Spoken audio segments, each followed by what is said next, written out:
It's okay. Off your mic. It's okay. Off your mic.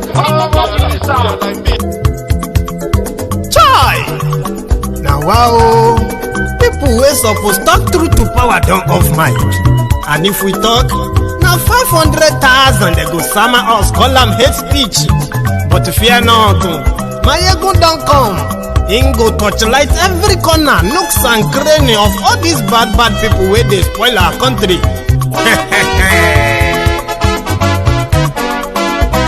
So my people make we laugh, oh yo yo.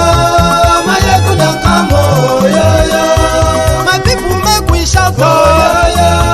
Maiyegun don't come, oh yo yo. Maiyegun don't come, man of the masses, oh yo yo. Maiyegun don't come, oh yo yo. Maiyegun diary Politico, oh yo yo. Maiyegun don't come, oh yo yo. This one not the off in mind, oh yo yo. Maiyegun don't come, oh yo yo. Can in the touchlight every corner, oh yo yo. Maiyegun don't come, oh yo yo. Okay, some people be they holla say they want the power. Chai, them be promise us say we go get light and power. Nah. Them hustle sote they can't get the power. But now they know they do anything with the power. Sure. Every day, dollar just they get the higher power over naira. See them talk say make we off mind, but thank God say Maiyegun don't come. So my people make you laugh, oh yo yo. Maiyegun don't come, oh yo yo. My people make we shout, oh yo yo. Maiyegun don't come, oh yo yo. Maiyegun don't come, man of the masses, oh yo yo. Maiyegun don't come, oh yo yo. Maiyegun diary Politico, oh yo yo. Maiyegun don't come, oh yo yo.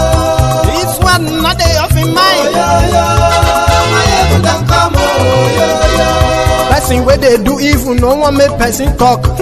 Them say that Maiyegun, that man too they talk. He too they talk. Say Maiyegun diary, he they hot like pepper. But every day then they take money in bulk. Woman picking, they the street they hawk. Still them talk say make we no talk. But thank God say Maiyegun don't come. So my people make you laugh, oh yo yo. Maiyegun don't come, oh yo yo. My people make you shout, oh yo.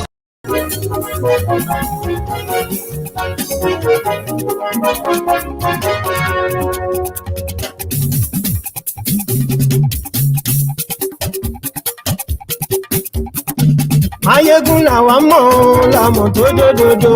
Maiyegun diary, Maiyegun number one. Hello there. Maiyegun diary, Maiyegun number one. Maiyegun ti dé o, ọ̀rẹ́ ara yìí. Good morning to you, good afternoon to you, and good evening to you from wherever you are watching from. This is Maiyegun live. Gbogbo bó ṣe ń lọ ni Maiyegun já wa sí. Maiyegun diary, Maiyegun number one. Àṣírí ọ̀jẹ̀lú kì í bò níbẹ̀ o. Maiyegun diary. Thank you so much for joining me from wherever you are watching from. Remember, read the caption of this broadcast. Read the description as well. Share the broadcast. Invite your friends and invite your not so friendly friends and tell them Maiyegun is live. Kò sí lọ́rọ̀ Maiyegun, Maiyegun diary, Maiyegun number one. Ẹ farabalẹ̀ sẹ́ o, kẹ́gọ́rọ̀ lẹ́nu o. Maiyegun diary. Martinelli. Maiyegun làwa mọ̀. Martinelli. Dòdòdò. Martinelli, àwọn èèyàn Maiyegun. Good evening to you.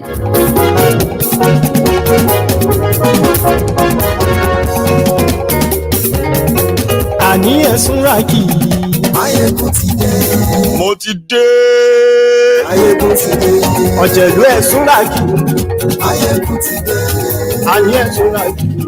Maiyegun ti dé. And I know never begins a sentence. It always comes at the end of it. The Shege Banza, the Shege Pro Max, whatever you want to call it. I have been, sort of been troubled with the noise of those who were shouting àwọn ló kàn, ẹ̀yin ló kàn, ìyà ló kàn. Ìwọ share broadcast yìí.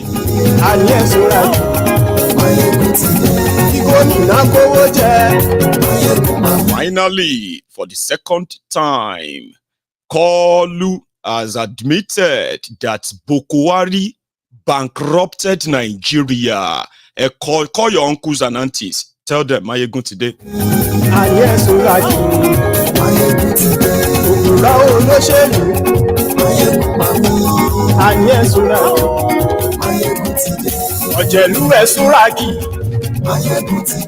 All of you NYSC COP members who helped them in truncating democracy, because that's what you have done, in case if you have no idea. All of you that were paid, those of you who were champions of a tribal supremacy, at the end of the day, every one of you is crying. You won't deny, no wahala.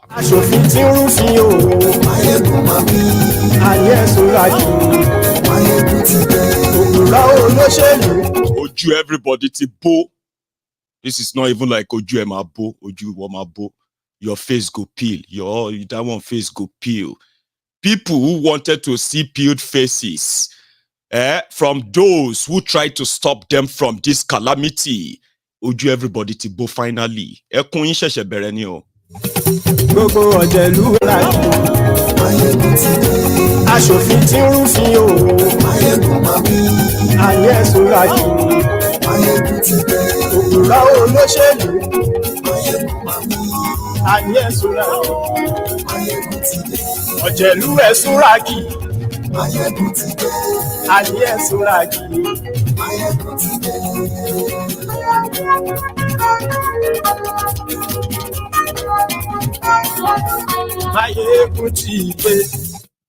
Today, so good morning to you, good afternoon to you, and good evening to you from wherever you are watching from. So if you are somebody of faith, I want you to close your eyes and say after me, to the Lagos Abobakus, Oshogbo Alimajiris, the crumb eaters, the crumb chasers, the ass lickers, the all risers. You too should close your eyes. Badura. You see this Shege, it will favor you and your family, because normally, Nigerians were raised to be selfish to some extent. If something is not affecting you, even if thousands are falling beside you, as a Nigerian, you are kind of conditioned to pretend that they are not happening. But here is the point. When you talk about bad leadership, when you talk about state capture, nobody is spared. Nobody. I woke up this morning. Initially, I thought it was a dream when I saw a man stoning a billboard. What could have happened? What could have gone wrong? What went wrong?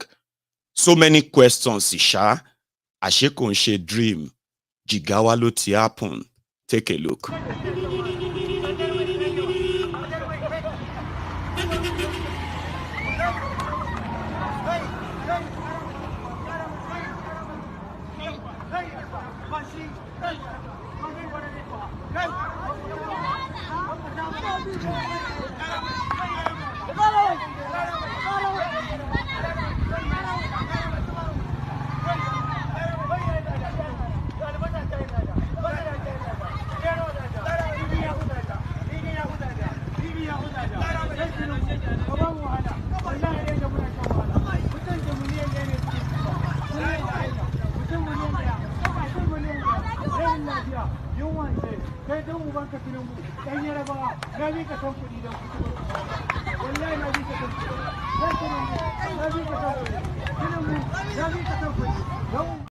Just calm down, calm down. That is what you are going to face for the next 7.5 years. Everybody. You see that energy that old man was using to stone the billboard in just 6 months.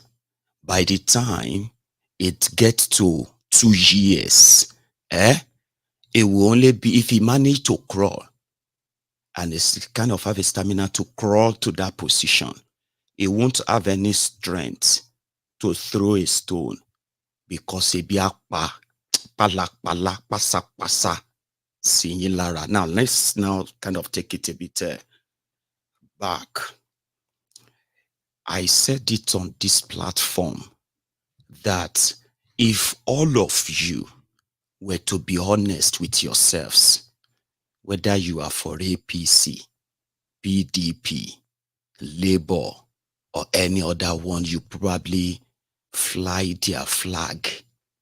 If you want to be honest with yourselves, you would never, ever participate in a charade elections without Buhari and his gang of thieves answering for the crime they have committed against Nigeria. I was sounding like a broken record to the hearers of many of you.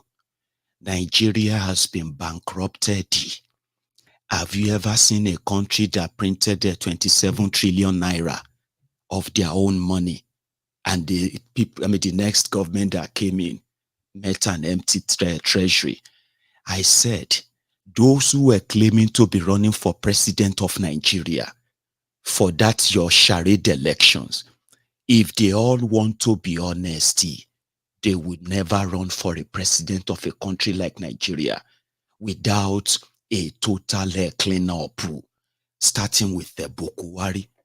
It sounded like I was an alarmist. I just hated Buhari. Where are those of you Ashiris, Radarada, Dabimoshedas? Where are those of you Luri Brukus who spent 8 years defending Buhari? Now suddenly you want to, in order to defend the Tinubu, you are now going to agree that Buhari destroyed Nigeria. Tinubu inherited a bankrupted country as your excuse, then gaslight the people. Why Tinubu does the same thing? Where are you? We are coming back to you. Ribadu said that even though they are doing everything, to put Nigeria back on track, the fancy word, right? We are doing everything to put Nigeria back on track. But everything they are doing is to dip you further in the hole. And some of you are still kind of pretending that you are not seeing it. Well, if you can't see it, you will feel it. Another noise that woke me up around 10 a.m. this morning was from these people. Real life story.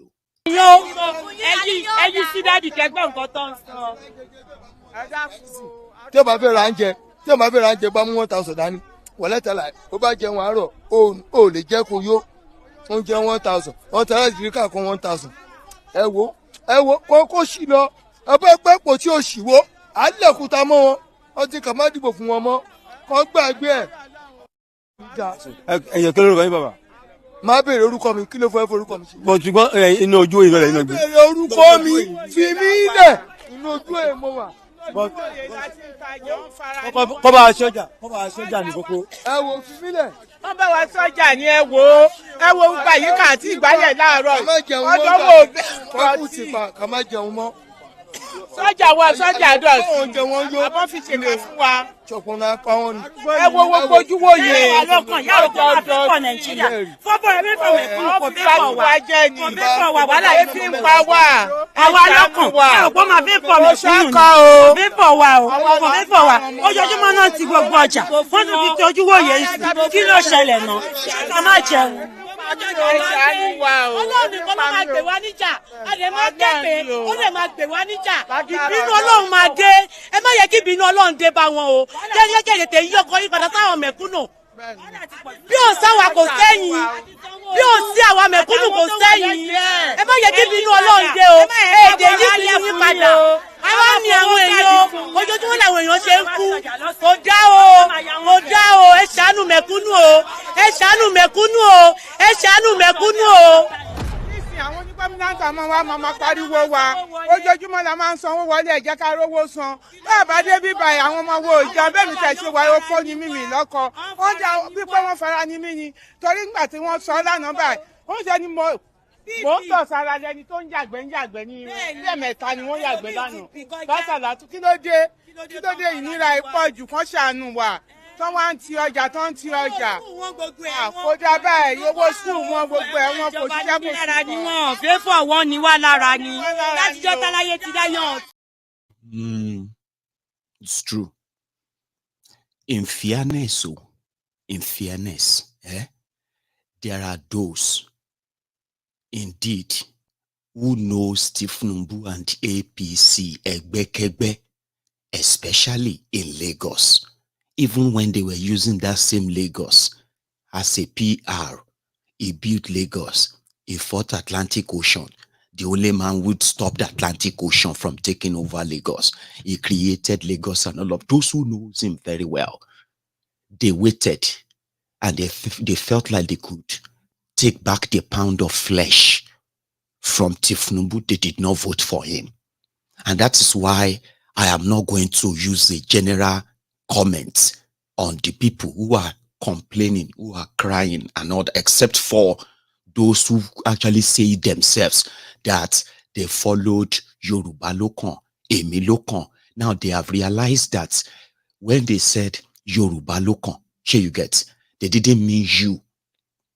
No, whether you claim to be Yoruba or no, they were not referring to you. I told you that on this platform. Yorubas, especially in Lagos, they rejected Tinubu. Don't ever forget that. They rejected him. They said those who were Yorubas who failed to follow these criminals, they were called Omoali. Don't forget, there were Yorubas that were stopped as well, attacked, because they did not look Yoruba enough. Don't forget that to these Agberos, these criminals, so as they were shooting guns, they were threatening people in their communities. If you value your life and you are not voting for us, don't come out to last, see, in that same Lagos, see, they could only get 150,000 votes for Tinubu in the Lagos. Don't let any other story change that. Oh, that's what happened though. 150,000 votes.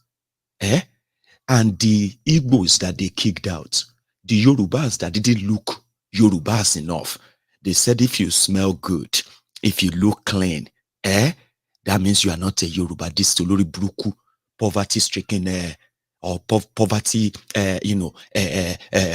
what do you call them? Poverty merchants. Call them poverty merchants. And Olori Bruku Mashan Fani, because of trying to force Tinubu on you in February, Yorubas rejected them when they were busy chasing the Igbos and non-Yorubas from voting in Lagos. The Yorubas that voted, nearly 1 million of them, 950,000 Yorubas voted in Lagos, and they rejected Tinubu. That's the story. And that's why I don't want to use blanket statements on all of them. Okay? However, those of you who were sold Yoruba ló kàn. Those of you who called other Yorubas, ọmọ àlè. Today, have you not realized that the Yorubas they were talking about is not you? It is them. That is their meal ticket. They scammed you. A lot of you who would not agree that you have been scammed, and you will pay for it. You will pay, even though innocent people are also going to pay. You will pay so dearly with broken, shattered hearts. But in that your shamelessness, you are going to continue to grandstand. You will blame the devil. You will blame the people. You will blame the weather. You will blame God. You will blame everything blamable. But guess what? Like Buhari did, they will let me use that. They will slowly and steadily destroy your lives. And it will get to a time you will no longer be able to to kind of keep quiet too. You see, 8 years of Buhari, they use systematically, criminally, to destroy Nigeria. But guess those who suffered it most? Northern Nigeria. They told them, he's a Muslim, he's a Fulani, he's a Northerner. The moment you have a Northerner, a Fulani, a Muslim, a jihadist in charge of Nigeria, Northern Nigeria will become safer, prosperous. People will be able to go about with their normal lives. Blah, blah, blah, blah.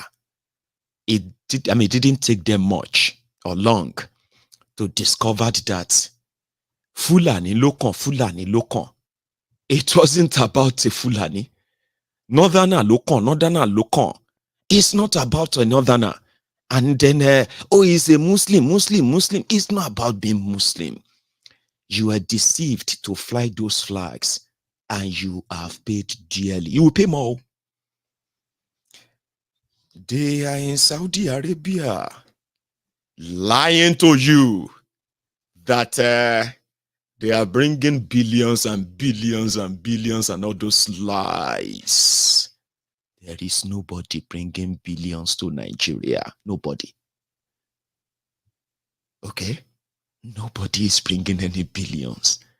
No one will have their own hard-earned money and take it to Nigeria, where criminals, bagmen, drug dealers, money launderers, kidnappers are those in charge of the country, and then expect that your insurance or wherever you are coming from, they are going to give you a green light to go and put your money there. Nobody is coming to bring any money.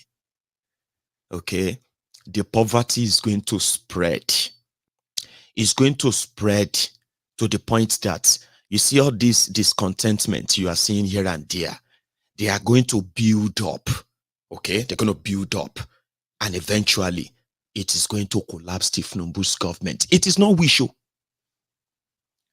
A lot of you are being told they are working. They are not doing anything that has to do with the recovery of the economy of Nigeria. If you didn't believe me before, and you are still not believing me, then maybe when you finally experience it, is when you are, it will be too late, kind of, but you will eventually experience it, and I won't need to convince you anymore. He removed subsidy, and that was a lie.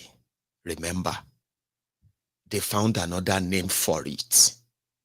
Dollar subsidy. Nigeria's foreign reserve is empty. Do you even know what that means? That your foreign reserve is empty. Giant of Africa. And you think the world don't know? You think if you now bring enough dead, what do you call it? Senile, demented Kolu to begin to say, forget about corruption. Forget all that thing that you hear about, hope is here. Hope is here. Do you really think that is what the 21st century world requires, or 21st century leadership requires? Why, the same world is reading how the poor country, a beggarly country, a country that Tinubu called, forget about the giant with elephantiasis. You know what is elephantiasis? Look at, it's like an elephant's leg. Do you know how big elephant leg is and rough and all of that? Yeah. So if you have that, your leg so empty, so heavy, and then, sort of a swollen, you won't be able to walk, or you will not even be, you won't be able to walk well, or you will not be able to walk at all.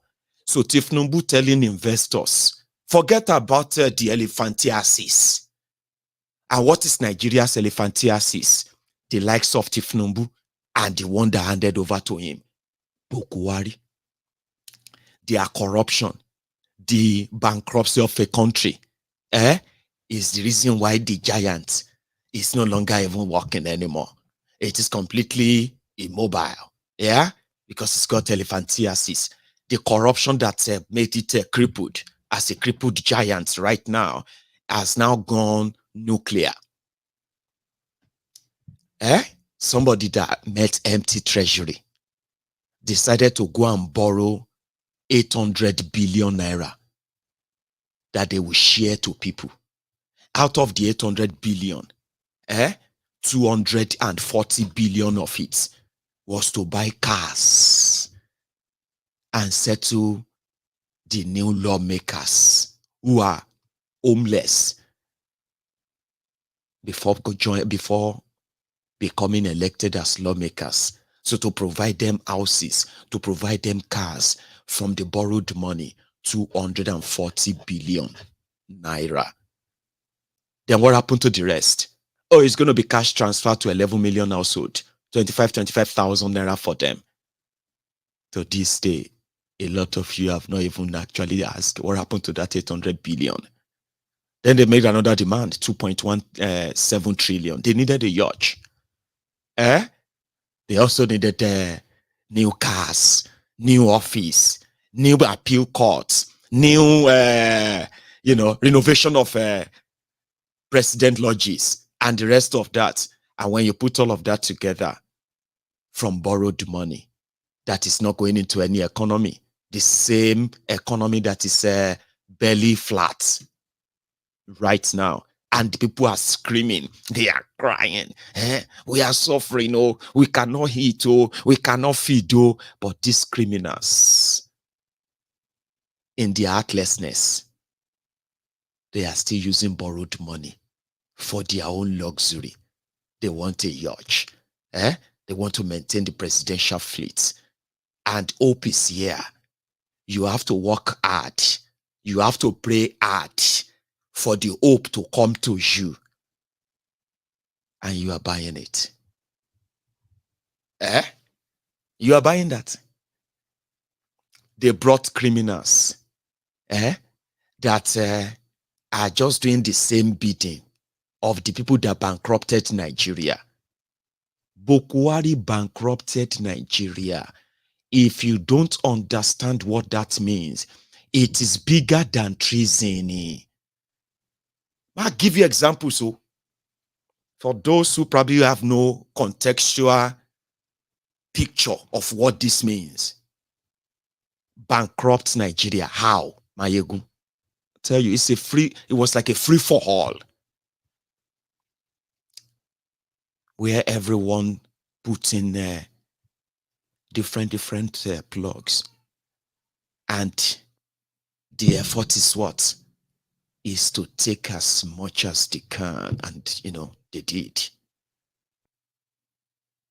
Buhari borrowed money, 150 billion US dollars, and a lot of the people don't even know how that disappeared from Nigeria economy. And the government of Nigeria Who knows Nigerians are going to pay that debt for tens of years to come. Some of them, Nigerians will pay for 87 years repayments. But because it is a cesspool of corruption, apart from the one they borrowed and they looted, the source of revenue for Nigeria, they put a total plug on it. And that plug is not a plug of those who are stealing it. It is the plug that Nigeria have no access to the revenue from their resources anymore. Do you know that that's actually happened in Nigeria for years? Usually, Nigerians were kind of accustomed to knowing how much crude oil that are produced in Nigeria and sold every day, every week and month. And Nigerians could put 1 and 2 together. What is the sales price? And how much oil production happened in Nigeria? Under APC, Nigerians did not only lose the track of how much crude oil they were pumping from their country, and how much of such is being sold, and where is the money? Nigerians were completely blank, completely like a blanked out. They opened the door for oil thieves who were bringing in vessels after vessels, taking over 700,000 barrels of crude oil from Nigeria every day. And Nigeria's production dropped drastically from 2 million barrels a day to a paltry 700,000, 800,000 a day. And the criminals in Nigeria who did that to Nigeria, they didn't raise the alarm. They were not perturbed. You know what? Because they could print money. So instead of the rest of Nigeria to feel the shock of the monumental fleecing and stealing going on, they continue to borrow money and print money as long as they can share the money to the states. The noise and the effect will not really be felt. Will not be felt. Now, to make it worse, as if to say the people of Nigeria really did something terrible to these criminals. This is the worst of the worst, and you haven't seen anything yet. Here you get to make it worse when they share the money, whether it is borrowed or printed. The moment the money landed on the lap of the states, the criminal governors, 36 of them, they quickly convert the money to any forex they can see and jump on the next available private jets out of Nigeria. Then they will be sending photos and pictures to their people back in Nigeria that they are doing meeting, investors meeting, people coming to come and invest in their states, not knowing that they are actually processing the money they took away from your country, from their states. Money laundering at the highest scale. They were not going after the thieves. They were given complete free hands. DSS, EFCC, the police, the NIA, the DIA, and some other funny names they give to themselves. Okay? They looked away. While these guys amassed so much wealth that belonged to the Nigerian people, which has now made them, they have now kind of become people who have now posed a serious danger. If they care, these guys have so much money that they can topple any government in Nigeria. They can create terrorism in any part of Nigeria. They have so much money that they can continue to ruin Nigeria economy. Now, I am not in government. And I don't think, with all I think I know, outside their criminal enterprise called government, if I spend a day or two, I can draw lists of criminals who are actually meant to be charged for treason and for the hardship that all of you are suffering today. What they have done is a crime against humanity They took everything in 8 years. I was here shouting, screaming, exposing them that all of their actions are ruining lives, especially the lives of children. I was screaming here every day. Indeed, because of their actions, and this is why you should consider this as a crime against humanity, that Nigerians should ordinarily, if there is any one of them who really care, I know they don't, I'm just saying, if they ever cared, right? It won't take them a week to draw a list of the criminals that sabotaged Nigeria, put Nigeria in this situation. Not only would they spend the rest of their lives in jail, for those that won't face death by firing squad, death sentence, yeah? Like those who are going to spend the rest of their life in jail and all those charges that will come after them, right? They will lose everything that is indeed linked to them. Everything. And that will show that indeed they want to come and give you hope and rescue you. Sure, you understand now? But they are not coming to rescue you. They are coming to bury you. And you don't need to believe me. You will cry out. I will get your video and I will use it just like this to remind everyone who still believe they need to pray hard. All of you, the Ronukus, the Ronu Nazis, all of you are the fascist rogues who think this is going to be a bad dream. You are going to wake up one morning and Nigeria is going to be so great. We're in your illusion and your deluded mind, right? When you cry out, I will be here. Ìjọba àgbáyé ẹ gbà wá o, ẹ gbà wá o, ẹni ká dìbò fún yín tẹ́ wọlé fìyà jẹ wá o. Ẹja tá a rà ní 30,000, ó di 70,000, kó tẹ 15,000, ó di 40,000. Ẹ ṣàánú, ebi ń pa wá, ẹ má ní wá lára. A lè jáde, a lè jẹun o. A ti wà nulẹ̀, ẹjẹ ìdọ̀dà ń tàtà fi rán ọmọ ní skúlù. A lè rán ọmọ skúlù bá a lè jó, a lè wá sọ́jà mọ́, a lè jẹun. Ẹ ṣàánú, ẹ má ní wá lára, ara ní wá o. Ara ni aráàlú, ẹ ṣàánú, ẹ bá fara ní wá o. Ẹ bá sọ gbogbo èdè rọ o. Ọ̀tẹ̀ yìí kò dáa fún wa o. Ọ̀tẹ̀ yìí ó ní gbogbo òlú lára ni. Ọ̀tẹ̀ yìí ó ní gbogbo òlú lára, ẹ má ní wá lára. Ẹ má fara ní wá, ẹ ṣàánú wa. Ẹ ṣàánú wa, ilé làwọn àdèjáde àdèjẹun. Àròwó tajà, àròwó jẹun. Gbogbo tẹ́ ṣe fún wa ó ní gbogbo òlú lára. Ẹlẹ́jọ́ Ìgbòho sọ̀rọ̀, ẹ ṣàánú wa. Ẹ ṣàánú wa o. Tinubu, ẹ ṣàánú wa o. Ìjọba Èkó yìí náà, ẹ ṣàánú wa. Ẹ ṣàánú wa, a ti dìbò fún yín. Kò yẹ kó ẹ wá ṣe báyìí fún wa. Sanwó-Olú, ẹ ṣàánú wa, a ti dìbò fún yín. Gbogbo tẹ́ sọ kọ́dẹ̀ padà wá ń ṣe yìí. Ẹ ní wá lára ni. Ẹ ní ẹ máa dùn aráàlú dùn, ẹ dùn wá nú.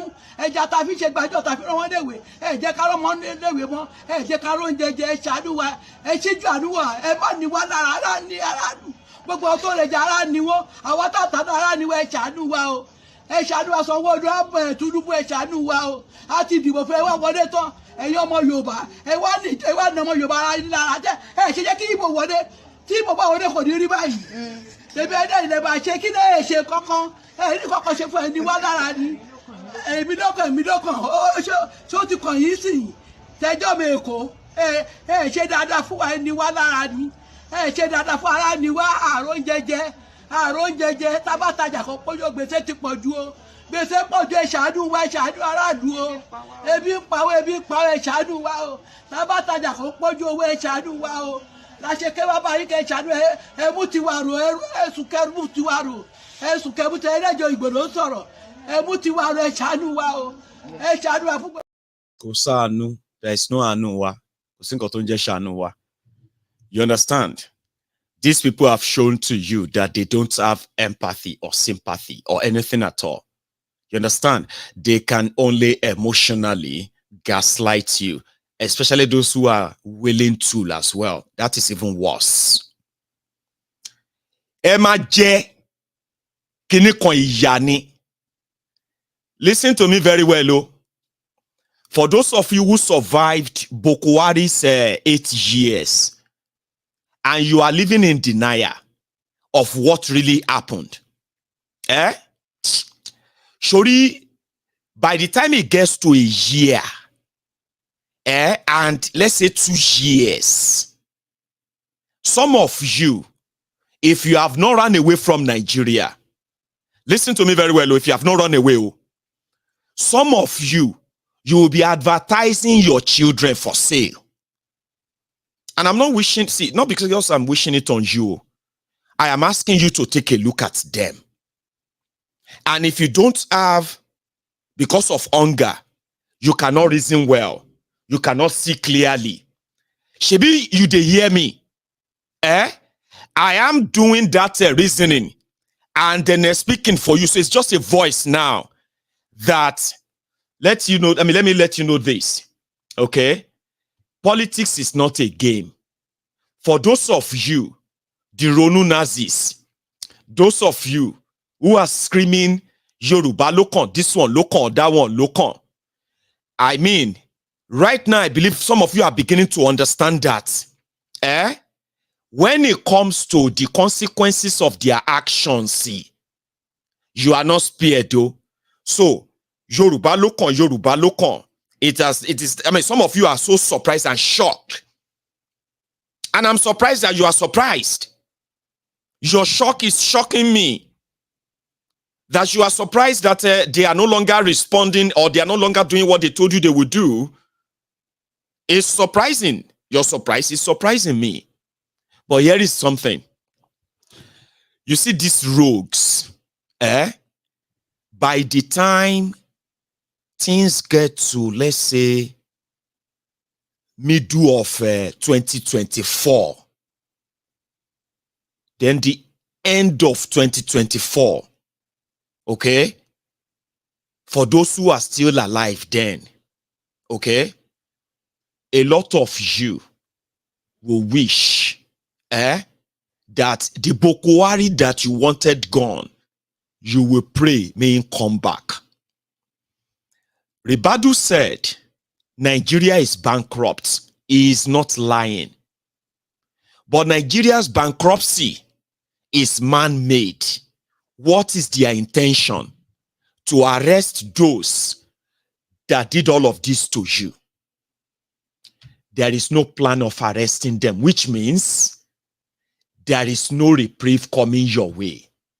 It is going to be worse and worse. And if this one is in any way triggering you and making you feel somehow, I am not sorry, but it is true. Take a listen. Tinubu and gang, who have been in that same government, in power for 6 months, they cannot lie to you that they don't know where Nigeria's money is currently. They cannot tell you that. The reason why they will not go after the money is because if they try it, those people have enough money to do what? To truncate his government. The threat to Tinubu's illegitimate government is, in fact, domicile inside the same APC. Egbekegbe. That's the big threat. Now, telling all of you to pay for that, their own corruption is now going to be up to you. How long do you think you'll be able to pay it before you give up? In, what do you call it? So they said subsidy was gone. They have the true picture of what Nigeria is right now. But they don't give a damn. And that is why, after deceiving you, especially some of you who are older people, after you bought the deceit that they were going to give your children student loan, they removed free education or free tuition from your universities. Abi, after removing that, they increased the school fees. And a lot of you who are already pressed under their economic policies, you started screaming out.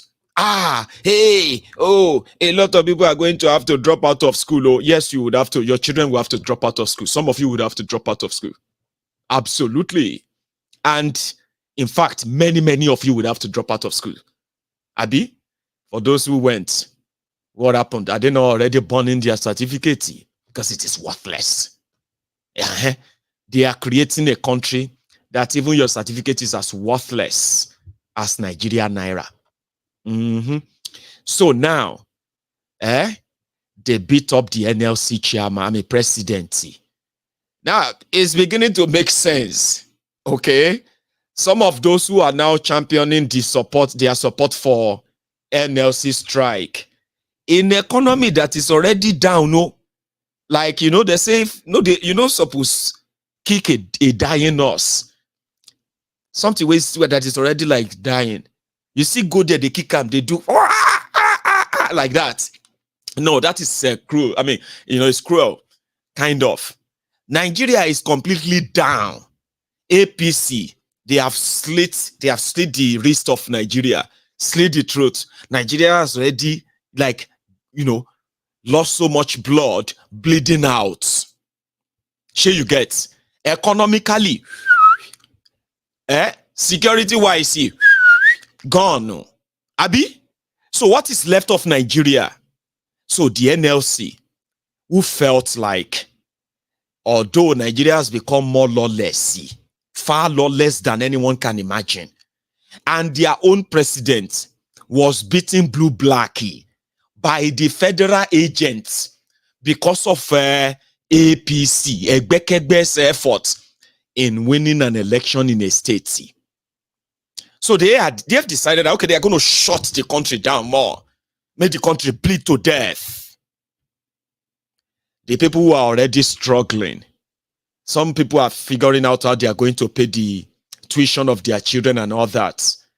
Well, more of all these workers' union and all of them are joining. Now I have just read that ASU, they are also declaring their support for NLC. Their own is not just because they beat the president of NLC.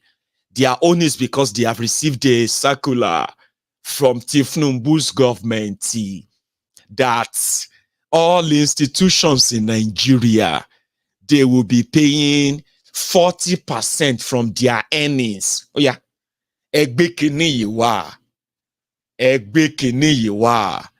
Make I explain them for you, make you understand. To those of you who are complaining that your school fees, school fees of your children jumped by 200, 300, 400%. Imagine somebody paying 25,000 naira, then they have to pay 240,000 naira school fees. In Maiyegun, Taswedi, share you see that jump, 25,000 to 250,000. 25,000 times 10. That will not be 1,000% increase. So you are still complaining and all of that. Tinubu that removed support and funding for schools in Nigeria.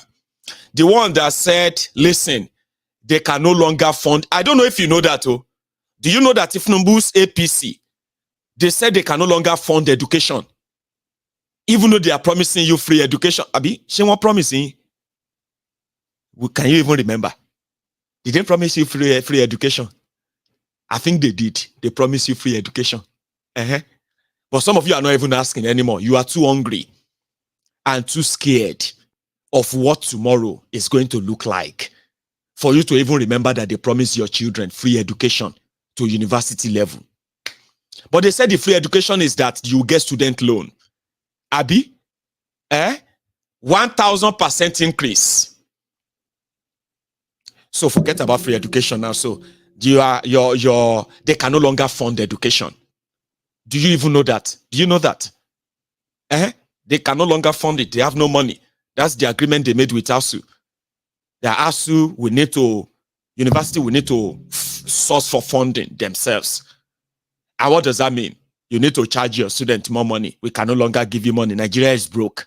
There is no money to fund education. But they have enough money. 1.1 trillion naira to buy cars, to buy yacht, to build house, to build office, to renovate house for themselves, to provide security for Tifnumbu and Shitty man. But there's no money for education. So schools would have to go and source for it. And if you remember this, We reduce the purchasing power of the people.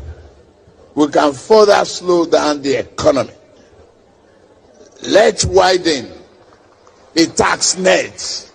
Those who are not paying now, if it is inclusive of Tinubu, let the nets get bigger and we take in more taxes, and that is what we must do in the country. Instead, yes, Ajiwaju, on your mandate we shall start. On your mandate we shall be. On your pampas, Bola, on your pampas, Bola, on your pampas, we shall shout. People where they stand on mandate, leg down the shake. They say leg down the pain them. Stand on the mandate, now people where chop they stand. Majority down they sit down now. And the last energy in them, they are using it to scream. Let us widen the tax nets. Those who are not paying now, let them pay more. See, your schools that increase your school fees from Unilag to UNN, share you get from what did be that one again? From ABSU, Amadu Bello University, Abu, to Ekiti State University. It doesn't matter where your university is, whether na state or be federal, it doesn't really matter. What happened now is that you will pay school fees that even your generation, your ancestors then go they shake inside their graves. You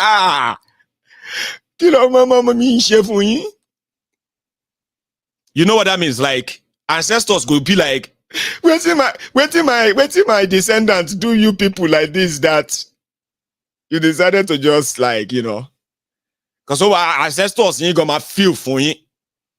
Because what happened right now is that Kolu is asking the universities, education in Nigeria to pay 40%. And from what they are collecting from you now, sure you understand the. They will be writing budget. Listen to this one. No, listen to this camo. In 2024, you are going to see budget for education. And they are going to tell you, under Tifnumbu, they have increased the spending on education. It is the first time in history of Nigeria. But guess what that money is meant for? It is meant for those who are working in the ministry. Contractors, minister, their family members.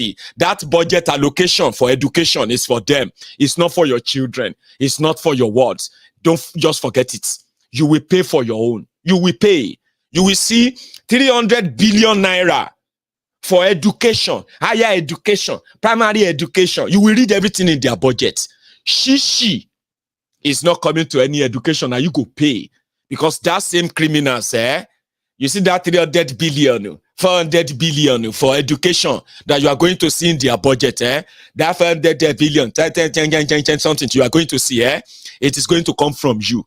40% taxes for all universities in Nigeria, private and then government.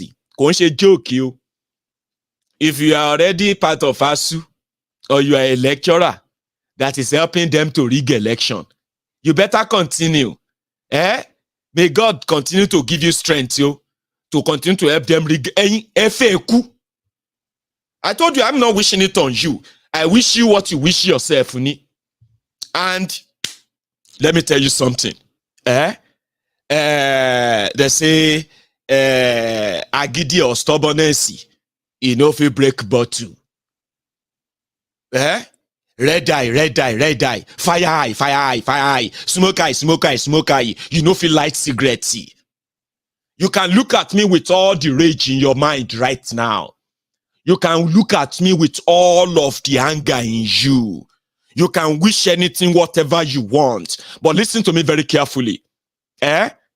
You are going to face what you have never faced before in your lives. If you manage to escape, to live to tell this story, Baba, you will remember my voice. What they are going to do to you. 40% in it, whether you are your parents who took you to private university, they go collect. Where you they go Bells University, 2.5 million naira. Abi? You they go Atiku University, 3 million naira. You they go Dati University for Abuja, 1.8 million naira. Your parents they pay Abi. They go soon give you your own bill too, because your university will need to pay 40%. So because of that, poor people, let the poor breathe. Let the poor breathe. Baba, ekpa poor dano. Because poor self no get sense in this case, Abi. Let the poor breathe.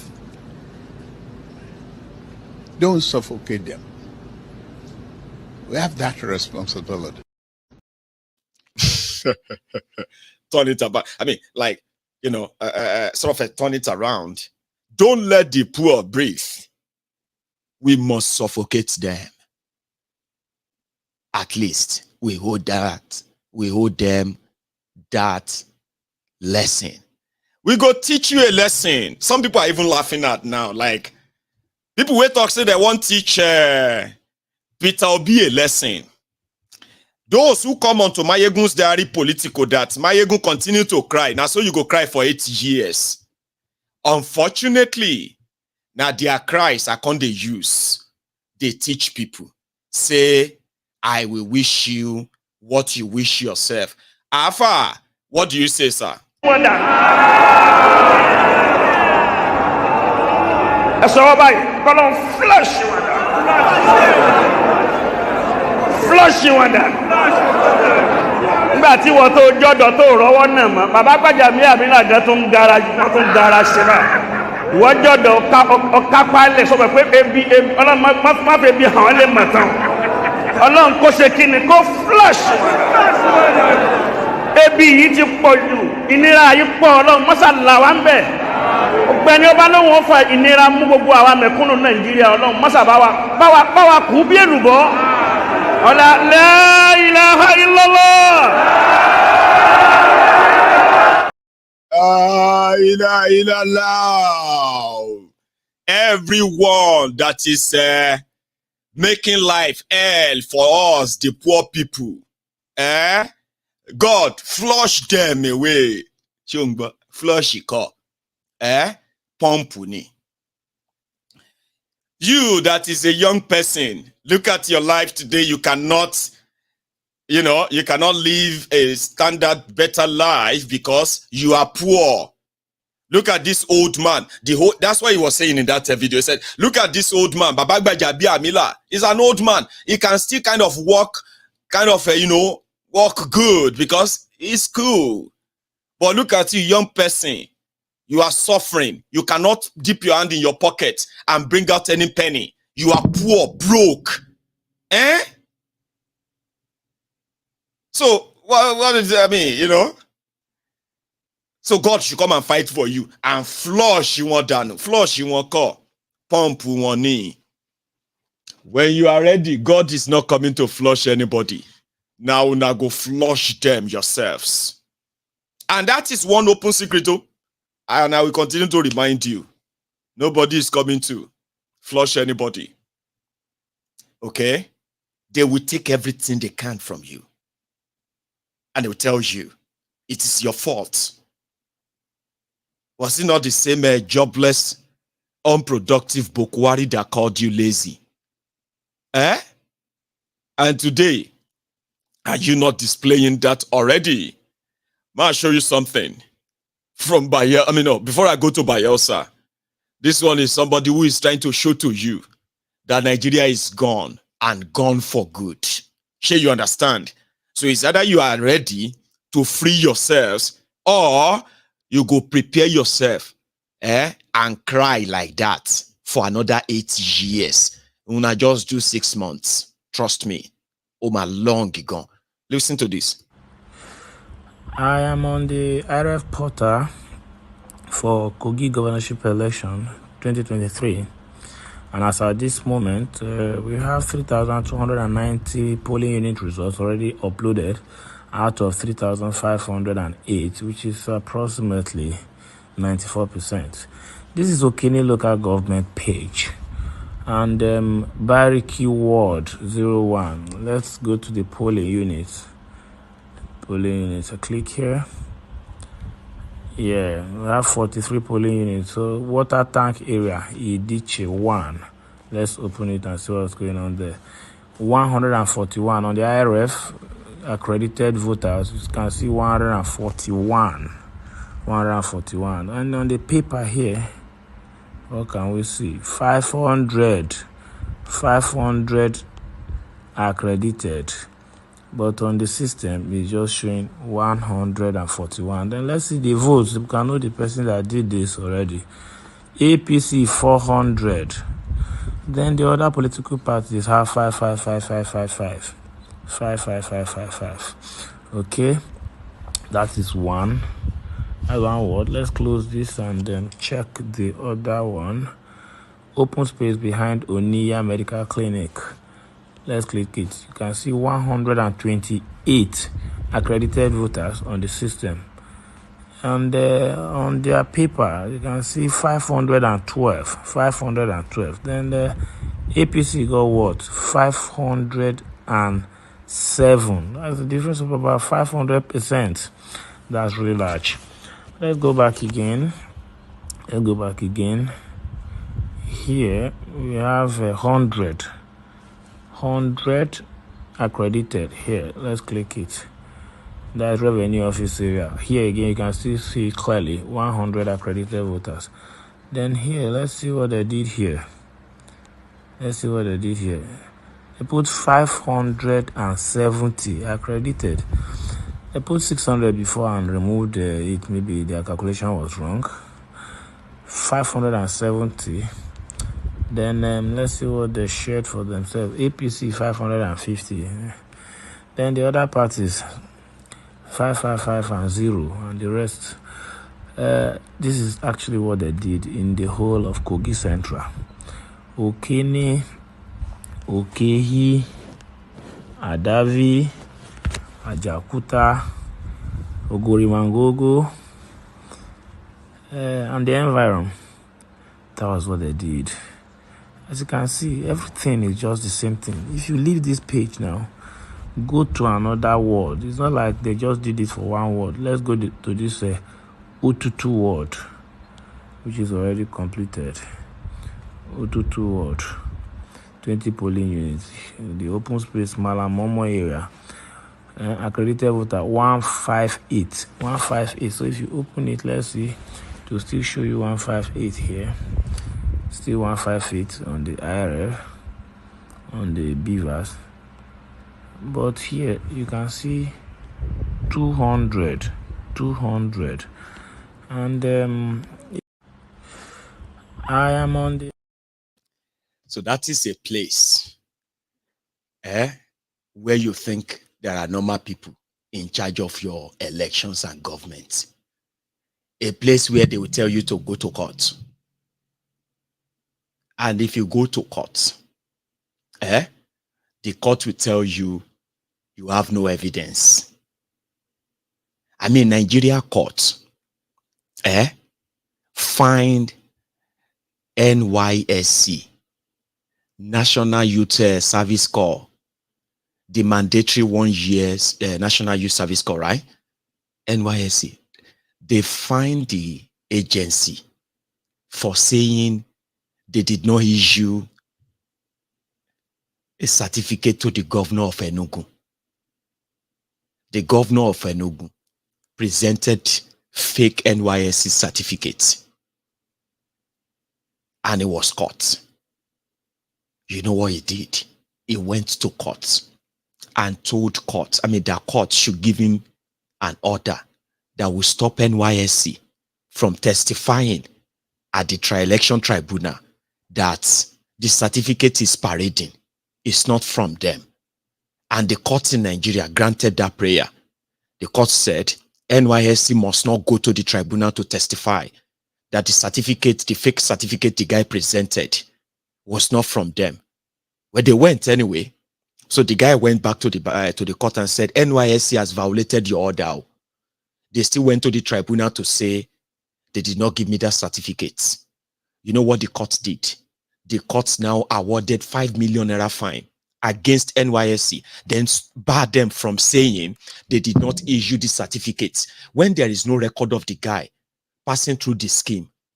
And the agency said, the head of the agency said, we don't have the record of him. The court of Nigeria said, make the record for him. He's presented a certificate. You should find, you should just put it on your record like that. It's original. And if you ever say it didn't go, it didn't attend that scheme, right? That's going to be a big problem for NYSC. But for now, pay him 5 million naira for emotional damages. That's the country you're going to say to go to court. Listen to this guy. This one is from a Bayelsa. Speaking from experience, speaking from coming back from your experience, Abi. That is the country they are telling you. Because they will tell you, you are just a sore loser. It's because you don't know politics. It is because you are just, you can never win anyway. How do you expect to win against these people? What do you, They will put all of that on you, gaslight you. In order to make a perfect asylum that they are building, the concentration camp, the contraption. Listen to this guy. It made it difficult for voters to even collect their money and still vote their conscience. Each polling unit was clustered by agents of the government who gave voters tags, ensured they turned their ballot papers to show the thumb-printed party, compelled them to write their names before payment was done. Officials of the INEC and security agencies at the polling units were all compromised to look the other way. They were all bought over to do the bidding of the government and its party, the PDP. I have no regrets. I am happy I ran for this election because it afforded me the opportunity to go around all the creeks, hamlets, communities to see the suffering of our people and the endemic poverty ravaging them. It allowed me to further appreciate the beauty, untapped potentials, and the wealth of my Bayelsa state. It gave me many ideas of what should be done to elevate Bayelsa and emancipate our people from the shackles of poverty. I thank the people of Bayelsa for their support and commend those who defied the intimidation and rejected the inducement to vote for me. I actually won this election because I won the valid votes cast. They are the real heroes of this election, and their votes are the authentic and valid votes cast.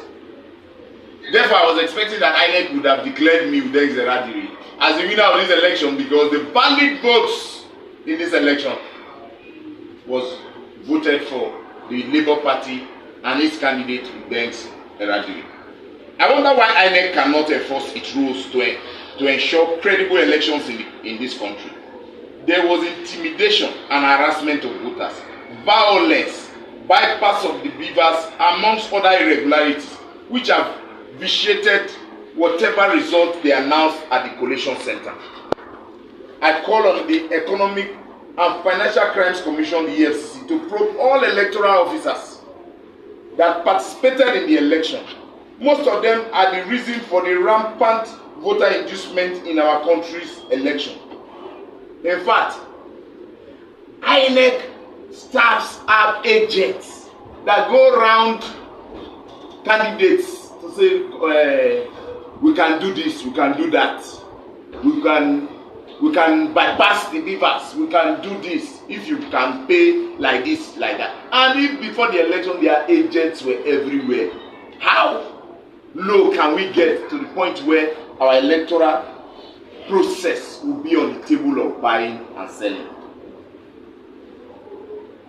The commission should investigate the massive monetary inducement that occurred in. He don't cast, last, everybody go chop breakfast. He don't cast, last, everybody go chop breakfast. That's last. Now everybody go chop breakfast. The guy is there is talking about him having the only valid vote and all of that. They will laugh at him. Some of you were even laughing at him like, oh yeah, show you the wine or cine. Because it is a charade. I was saying something earlier. Somebody, there was this sort of a part of someone's opinion article, and I cropped that, and I'm going to read it back to you. Kolu, know those who have put Nigeria in this situation, and it's going to put you in a worse one. He never won. Now, when somebody said we shouldn't really blame the people who are crying out and all of that, because they may never really, they may probably never voted for him. In northern Nigeria, where they manufactured numbers for him, somewhere that the real thieves, the criminals, who put Nigeria in this situation currently resides, he dare not poke the bear. But here is one. He said, in my considered opinion, Tinubu did not win the presidential election. The first result came in from the southwest, his supposed political stronghold. He performed poorly, which is true, winning only 2.3 million votes, just 53.6% of the total valid votes, which is mostly rigged. He lost Lagos and Osun State, only won Ekiti and Oyo State with the help of PDP renegades, led by former Governor Fayose and Seyi Makinde. Now, then the north results came in. So he lost Kano, lost Kaduna, and Katsina. Okay. Then, despite his pernicious Muslim tickets, he won only one of the 6 states in Northeast. Do you know that, Cha? That Tinubu and his gang, despite their Muslim tickets, even in the core Sharia North, because they didn't see him as a Muslim. Probably they even saw him as a pure, what do you call it, disaster too. He only won one state there. Just so you probably need to remember. His Muslim running mate geopolitical zone. So this was a Northeast. In all, he won only 6 of the 19 northern states. Only 6. Atiku and Obi won the rest, which is true, right? They said the 5.6 million votes attributed to him from the north certainly lacked authenticity. They are fake, fictitious number. Sure you get. Anyway, furthermore, he had just 927,327 votes in the South, and Southeast combined. He was losing the election, or it was tending towards a rerun. Then INEC struck. The Beavers, IREF technology that worked perfectly for the National Assembly polls the same day suddenly failed for the presidential election. The rest is history. You see that part, eh? And when you see people who say Tinubu is not their president, you can say they are crying. They are not crying. They are being honest and being factual. And they have every right to say it. Okay? He never won any election. I mean, when I was growing up, when we used to watch Nollywood, when the Yoruba Nollywood used to mess up with our brains, there are a few things that we didn't kind of, or that I didn't sort of forget. Things like when you have a criminal that imposes himself as a king, using every dubious means, either by bribing the kingmakers or killing the supporters as well as the supposed, the right person to the throne. What will end up in that community is dictatorship, where the people are going to be forced to like him, forced to respect him, but they still won't. Then there will be rebellion, where eventually it's either evil things will begin to happen. People, for example, people may just start dying of unexplained diseases or whatever. You see, some of you probably watched that when you were growing up too. A depiction of what evil is and the effect of an evil leader, and then what good is, and the effect of the people choosing a leader, you know, when the evil come, they know that they were not in any way elected or chosen. They forced themselves, used all the trick in the book. They are not prepared for leadership or prepared for the betterment of the people. They are mostly going to be on, you know, revenge voyage. They are going to be concerned about people who are always going to question their legitimacy, who are never going to obey them. People, they will feel like every time you try to ask them question, you are challenging them because they are scared of losing that power. Nobody chose them. So before you know it, everywhere is hard. People are complaining. People are dying. And in that same process, people are being arrested. Some people are going to be sent to exile and all of that because you never chose them. They will mess up your economy. They will think about themselves only, which is what the clear picture of these criminals as it is. They were never chosen. For the record, the criminals that brought these criminals into power, all of them can only be purged by the people who believe that they never chose them. You know, when you choose your leaders and there is time for you to make sacrifices, a lot of you will see the genuinity, the commitment on the part of that leader. Okay? The sacrifices they are also making, things that you know normally, where would be like you couldn't really question. They are letting them go. And they're asking you to do the same, no matter how little or how much you can. Sure, you understand? They are compassionate. They have empathy. They think all their policies through. They think about the lives that these things are going to affect, positively and negatively, the pros and cons, before they finally come out to say, we are doing this. That is compassionate leadership, chosen by the people. When you don't choose them, I mean, I think there is even a part or a sort of a verse in the Bible that says that when the righteous rules, the people rejoice. And when the evil people rules, what do you call that? The unrighteous, when they rule, the people cries in agony. So that is exactly what this Tinubu and his gang represents. They will tell you one thing and do the other thing. But in the long run, Nabodigo tells you. So if you are still one of those who are indeed looking for excuses for them, calling people their enemies and all that, enjoy it until you become a victim too. Trust me. There's a lady here. I want you to listen to this. I want to give you a list of people that thunder will fire explicitly in this country as we speak. People that thunder will explicitly fire without mercy. Number one, all those ethnic bigots who thought the election was a tribal thing. Thunder will fire you people. Two, all those people that were shouting Emilio Con, that now, they are now complaining. Thunder will fire you. Yeah. Number three, those people who supported removal of subsidy, who said it wasn't okay, the economy is going to balance, 500 is okay, this one, that one, but are crying more than people who were crying then.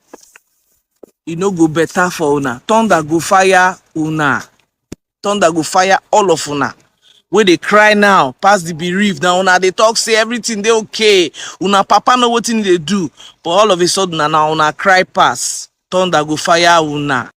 Then the last set of people, now those people wait upon everything when they suffer. Upon all this suffer, they see they shout, it's well, our government is going better, it's better. Thunder go fire all of una. You know why? Because you people love your chains. You love your chains. You are chained and you love it. Thunder go fire all of una from beginning to end. Everybody will make sure say this government enter. Thunder go fire all of una from the crown of una head to the sole of una feet. Say amen before a better thunder go still on fire on top. See as them be. Una go shout tire. That's why. Many people are in the bank because many people are dying. Everything are àmọ́ ìbò sọ pressure ti wà máa sọ Yorùbá ẹ wo gbogbo nǹkan ṣẹlẹ̀ ń lu yìí pressure ti wà èyìnbó kò ṣe sọ sẹ́yìn ìlú lé ẹ̀ fún wa lówó wa ànówó ẹ̀ wá sọ wá di lazy youth náà. Ẹ sọ yín di lazy youth. I am not here, right, to give you hope is here. I am not kind of sitting down here. I've never sat here to tell you there is going to be any light after the tunnel. I am also not going to sit down here to make you believe that you are the leaders of tomorrow. Listen to me. All those lies, if you are old enough right now, you have your brain intact, you don't need anybody to tell you that you've been deceived. You are not a leader of any tomorrow because there is no tomorrow. Do you get that now? That's number one. Number two, there is no light after any tunnel. If you agree right now that Nigeria is a very dark place and dark tunnel, and you turn yourself to prayer warriors or a unity beggar, listen to me. I said it 2 days ago, and you may not believe, whether you want to believe it or not, it doesn't even matter. See, I don't go to the future. I am from the future. Shall you understand now? If I tell you waiting day 2027, I swear, you no go one born any pikin as person wey go still dey Nigeria. There is no light after any tunnel. All our people wey we send into the tunnel to go and check, they talk say, Baba, the tunnel is still the tunnel one. They have already removed the bulb, the power and everything there. There is nothing. And me, Maiyegun, from the future, I am telling you, I have been to 2027. And waiting I see for 2027.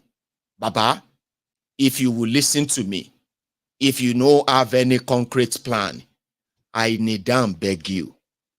No go born, no go impregnate somebody's daughter. No go do one marriage that you think that you get from the future or the gun, whatever you are going through right now.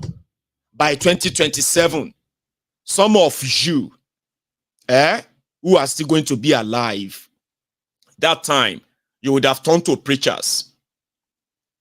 My son, I have a message for you. I want you to always listen to Maiyegun. I pray you will live longer. Don't listen to people like us. Listen to Maiyegun. That guy he has always been to the future. In 2023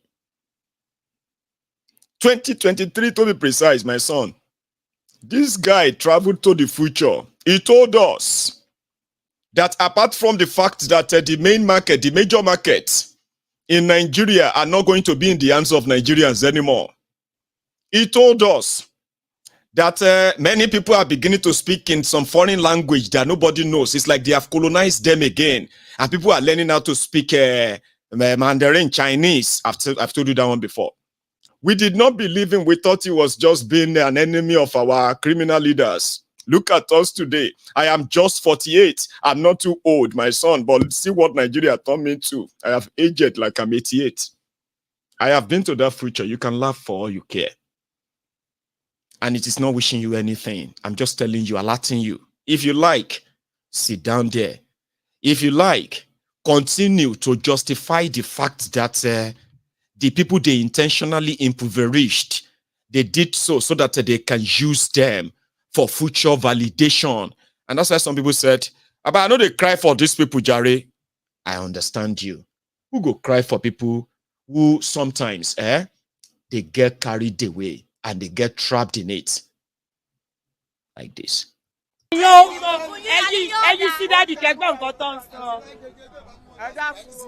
o bá fẹ́ ra oúnjẹ bá mú 1,000 dání wọlé tẹ́lá ó bá jẹun àárọ̀ ó lè jẹ́ kó yó oúnjẹ 1,000 wọ́n tẹ́lá ìdílé káàkan 1,000 ẹ wo kó sì lọ ẹ bá pẹ́ pò tí ó sì wo àlẹkùtà mọ wọn ọtí kà má dìbò fún wọn mọ kàn gbàgbé ẹ. ẹ̀yẹ kí lórúkọ yín bàbá. má béèrè orúkọ mi kí ló fẹ́ forúkọ mi sí. bọ̀ ṣùgbọ́n inú ojú ìlọ rẹ̀ iná gbé. béèrè orúkọ mi fi mí lẹ̀ inú ojú ẹ̀ mo wà. kọ́ba sọ́jà ní kókó. ẹ wo fi mí lẹ̀.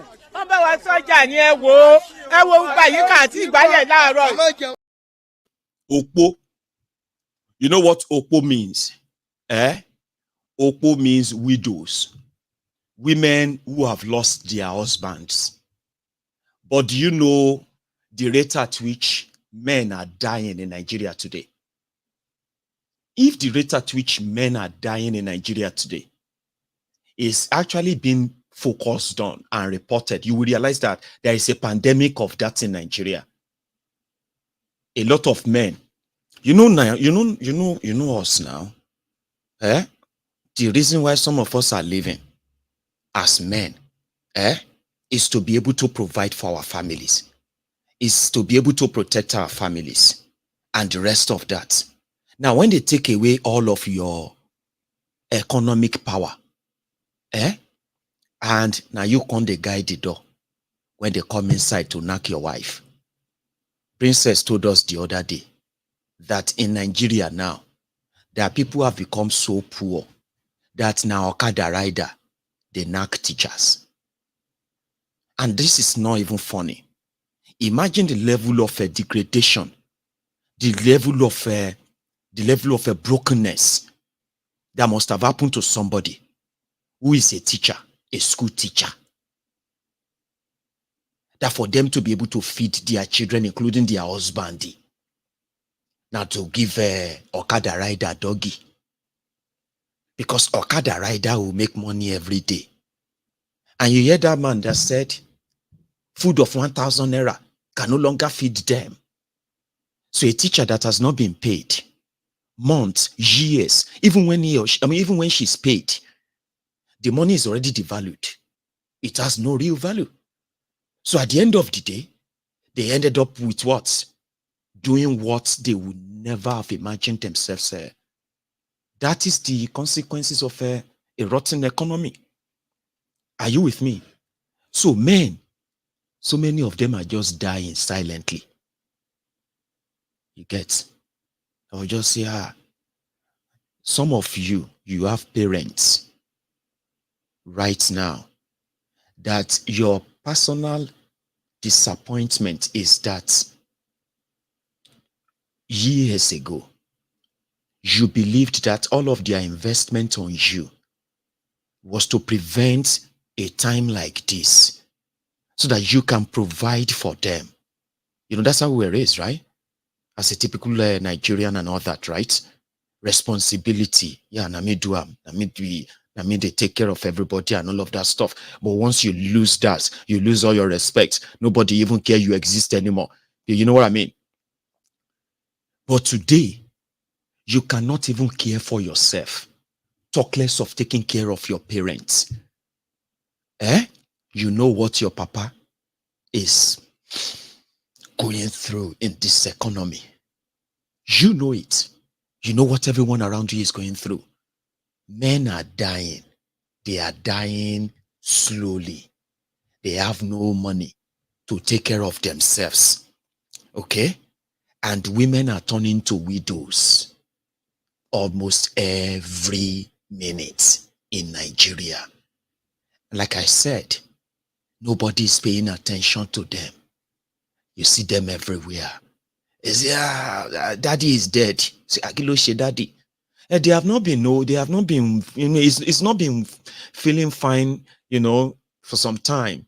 This Nigeria stuff, especially when they demolished his house, or when they told him to retire, but they never paid him, and things were so really rough and all that. But he was trying to be fine, but suddenly they said he's sleeping, wake up. Why him go wake up?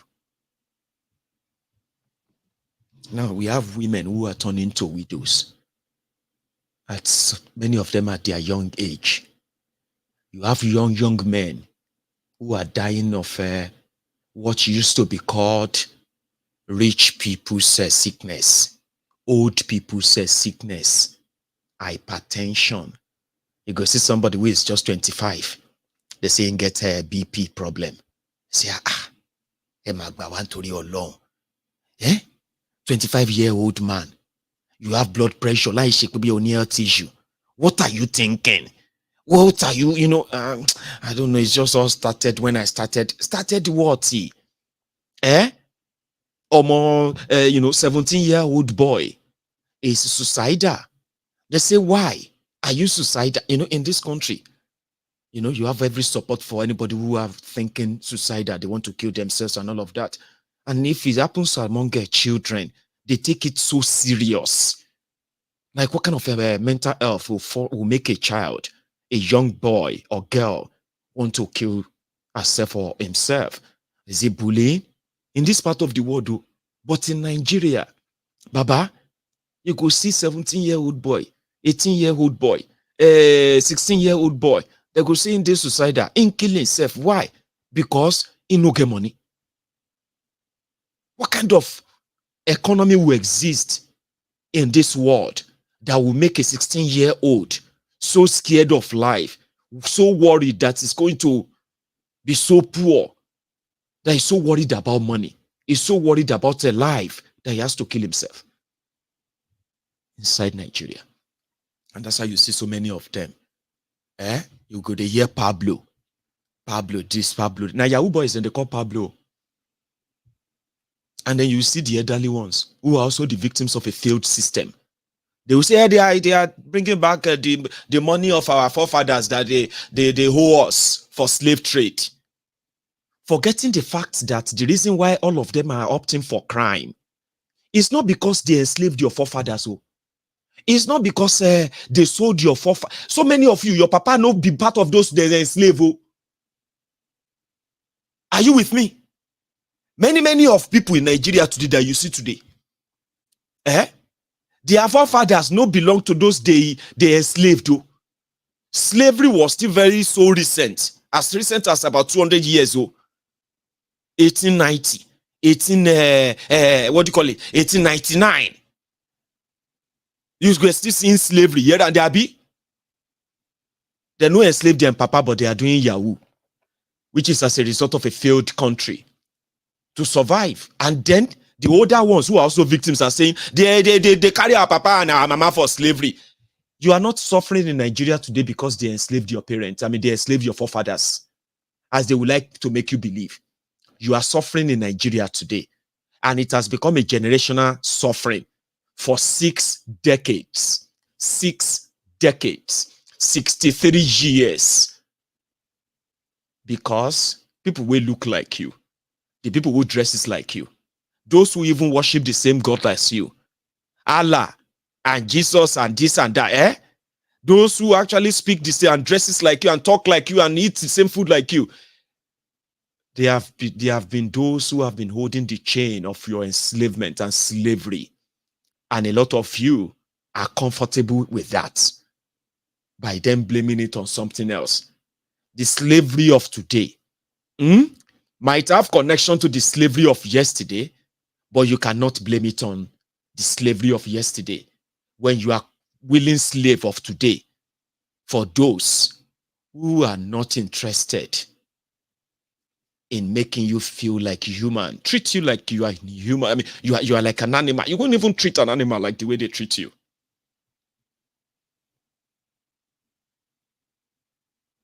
It is not the Oyibo that enslaved your father, that gave your rulers in Africa mirrors, gave them gin, gave them torchlight, flashlights, gave them a hair comb, gave them all this.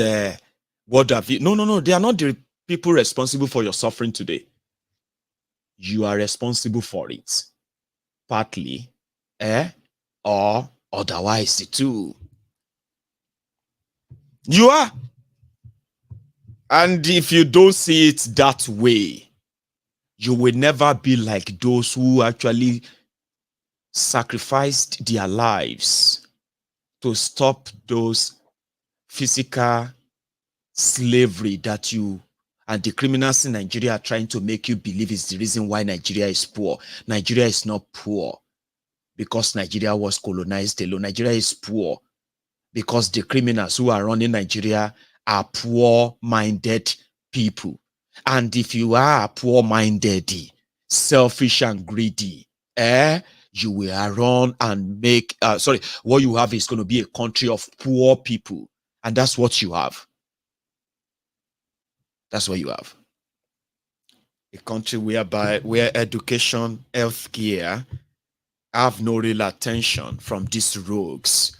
They are so selfish enough to get themselves all those things outside Nigeria. They get themselves the best healthcare. They get their children the best education outside Nigeria. They give nothing back, only just to come around and take it. And then they make you believe that one day, if you pray hard, if you work hard, maybe you self can have a life like them. No, you will not pray and work hard to get that. You will fight for it. Or else, just continue to pretend. You will cry for it. That one is 100% sure. And there is no way, plus or minus from it.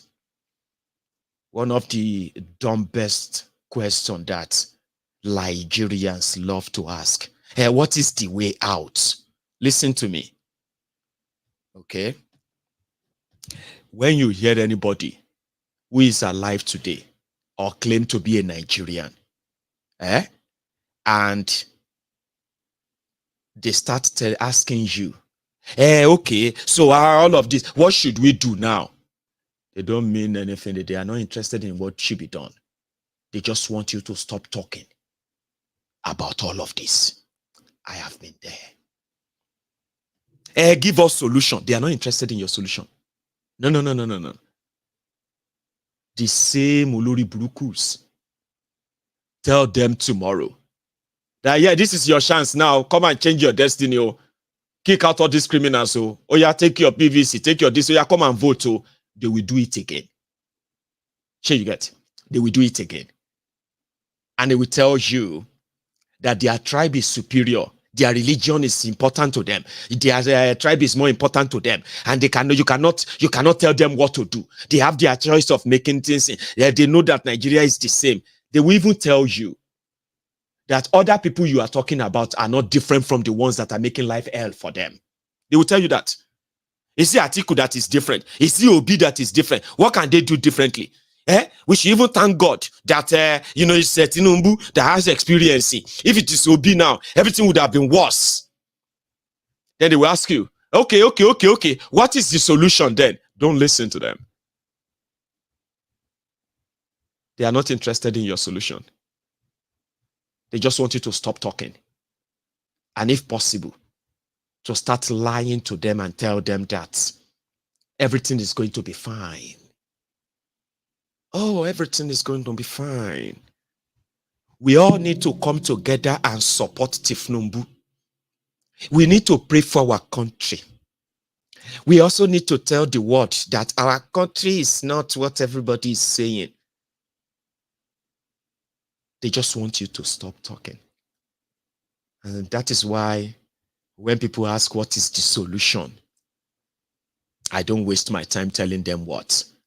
It simply means they are either stupid, like originally born stupid. There are stupid people too. You get that? Like foolish people. Or they are just hypocrites. There is no living Nigerian that does not know the people behind the suffering you are facing in Nigeria today, whether they want to say it or they don't want to say it. There is nobody, no living Nigerian that doesn't know the source of your problems in Nigeria today. They may be making up different excuses here and there. Blame Igbo, blame Yoruba, blame Hausa, blame this, blame that, blame whatever you want to blame. Oh, everybody knows the genesis and the source of your problems in Nigeria today. The people behind it. APC, Egbekegbe, in 2014, because they wanted power by all means. They went all over Africa and brought in terrorists. They went to the Arab world, Saudi Arabia and the rest of them to get funding for terrorism. terrorism to invade Nigeria. They confessed to it. The terrorists themselves said it. They brought us, they abandoned us. They told we worked for APC. Now they abandoned us. Fulani terrorists. They said they told them that they could come to Nigeria. They will be allocated lands. Now they are here. APC abandoned them. What did they want them to do? What did they want them to feed on? Where did they want them to go to? You all pretended that you didn't see that in here. If you are acting like you didn't know. They brought the terrorists to Nigeria. They didn't believe that Jonathan was going to hand over. Jonathan was going to concede defeat. It wasn't your vote. It wasn't your change. It wasn't their campaign that gave them the power. They were ready to destroy Nigeria because they were ready for war. And at the end of the day, probably it will lead there to a military coup, and Buhari will be ready then to be installed as your president. This might sound like a conspiracy theory. It is not. It actually happened. They confessed to it. El Rufai said when they came in, they went all over Africa to tell the Fulani terrorists that they can return to Nigeria now. Their brother is now in charge. There are videos to confirm this. I didn't make that up.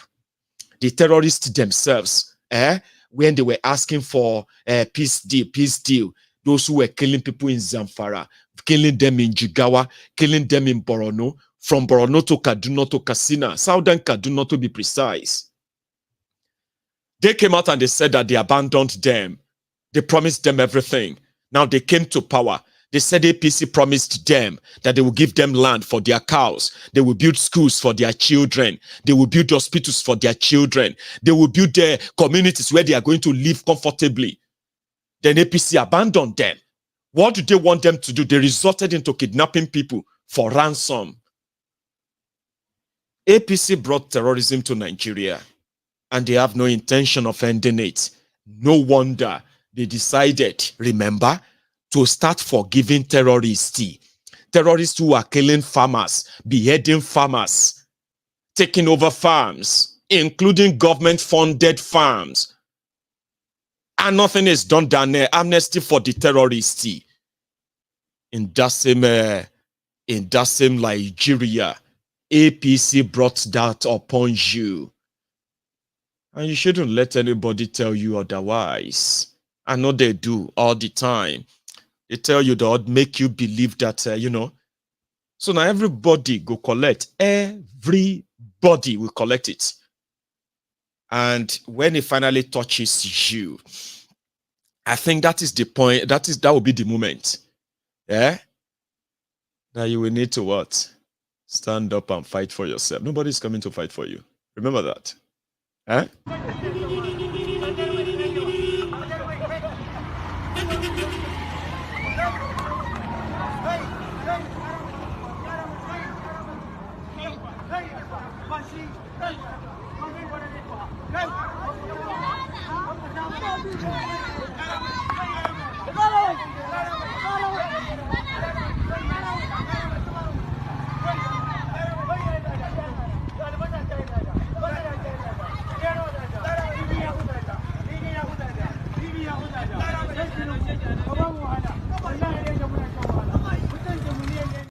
Like I said before, you see the energy he's using to throw stone at billboard. Okay, I hope he will have the energy for another 8 years or 7.5 years. So the Shege that you see today, I advise you to possibly begin to learn how you are going to cope in that. Tinubu and his gang, they have no intention of saving Nigeria. They are going to teach you how to get used to this new reality. And it's not going to be up to you. Sure you get how you are going to survive that. NLC says they still they are continuing their strike. ASU says they are going to join them. What that simply means is that the economy of Nigeria is going to further grounded. And maybe just for another few days, or maybe more, So if the NLC says they are now satisfied, they don't do what they want to do and they are okay now, ASU will remind all of you that the school fees that some of you got, the school fees, the tuition increase that has gotten many of you to make up your mind that that is you are done. They are likely going to double again. So make I tell you, part of what we saw when we went to when I tried to go to the future is that a lot of you in the public schools in Nigeria who used to hear about 1 million, 2 million school fees, which usually were for the private schools, okay? Now you are going to be paying that same money in the next 2 years, even though you probably will buy the lie of student loan and all that. That's up to you, you know. In the future, where I went and I came back from, you are going to buy a liter of petrol for over 1,500 naira. And that's going to be like half of Tinubu's period, okay? And you see that dollar, naira, dollar, pounds, dollar, yen, dollar, naira, dollar, naira, naira, dollar, naira, pounds, naira, yen, naira, rand, and all of that stuff. The one I saw from the future, is that you will be changing a dollar to Nigerian naira for over 2,000 naira. It's not because I wish it. I've told you this. They told you economic forces will determine all of these things. They are lying to you. There's no economic forces than these saboteurs, these criminals. So you see that 1 liter of petrol, you go buy them for 1,500 naira. Get ready. For the fact that you are buying a liter of diesel for 1,200 naira now per liter. So in the future, you'll be paying 2,500 naira per liter. So you should get used to that, okay? And there is still no electricity, right? Nigeria still never have electricity. In as at 2027, sure you get, it's not going to happen. Now, Nigeria still never have any refineries working. No new one, no old one working, nothing. In fact, from what I kind of found in the future as well, they will end up having to redesign your naira. Sure you get, they will redesign the naira. Redesigning the naira this time around is going to be redenominating the naira. Because around that time, to buy a bread, you may need a poly bag to carry the money. Yeah, you know, a loaf of bread that you are currently buying for 700 naira right now, or 500 naira. In the future, they are around 5,000 naira. Yeah, I saw it. Sure you get now. And you, if you like, sit down there, okay, and begin to type your usual nonsense. You this Maiyegun, how can you be wishing it? I'm not wishing it on you. It is what I saw. And listen to me. It is even worse. I'm being generous here. By 2024, full-scale state capture, you go believe, say, this is just going to be a bad dream.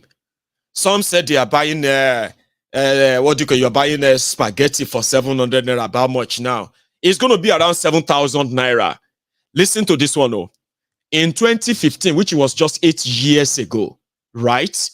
$1 to naira in Nigeria was 145 naira. Today, $1 to Nigerian naira is 1,040 naira.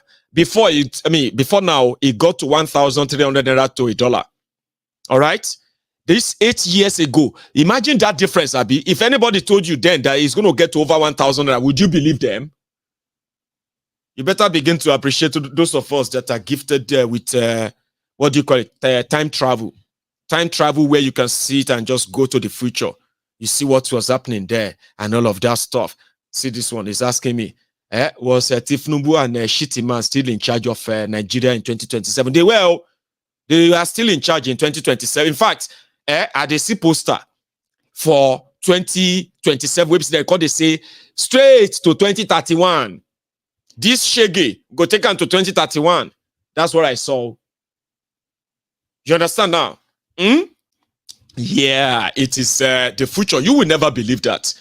If anyone had told you that a bag of rice that you used to buy for 7,500 naira, 50 kg, 50 kilo of rice, kilogram of rice, kg, that you will buy it one day for 63,000 naira in Nigeria, 68,000 naira. Sure, you would believe it 8 years ago. Would you? If anyone told you that that's your school fees, in Unilagi, in OAU, in OOU, in UNN, in ABU, and all these places, the place you used to pay 1,000 naira school fees, your hostel rent, 2,000 naira.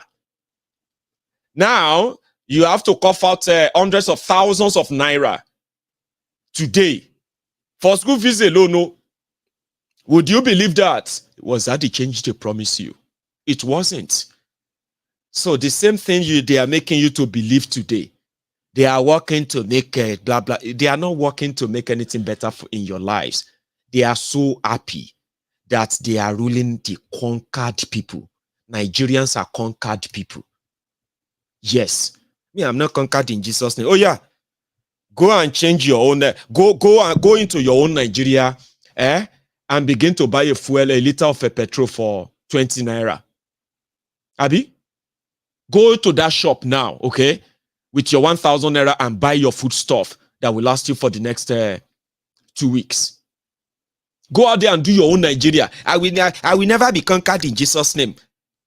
Even Jesus, they feel sorry for you. To those of you who still believe it, you see, those are the mentality that makes you feel like you are spared. Nobody is spared. You will get here.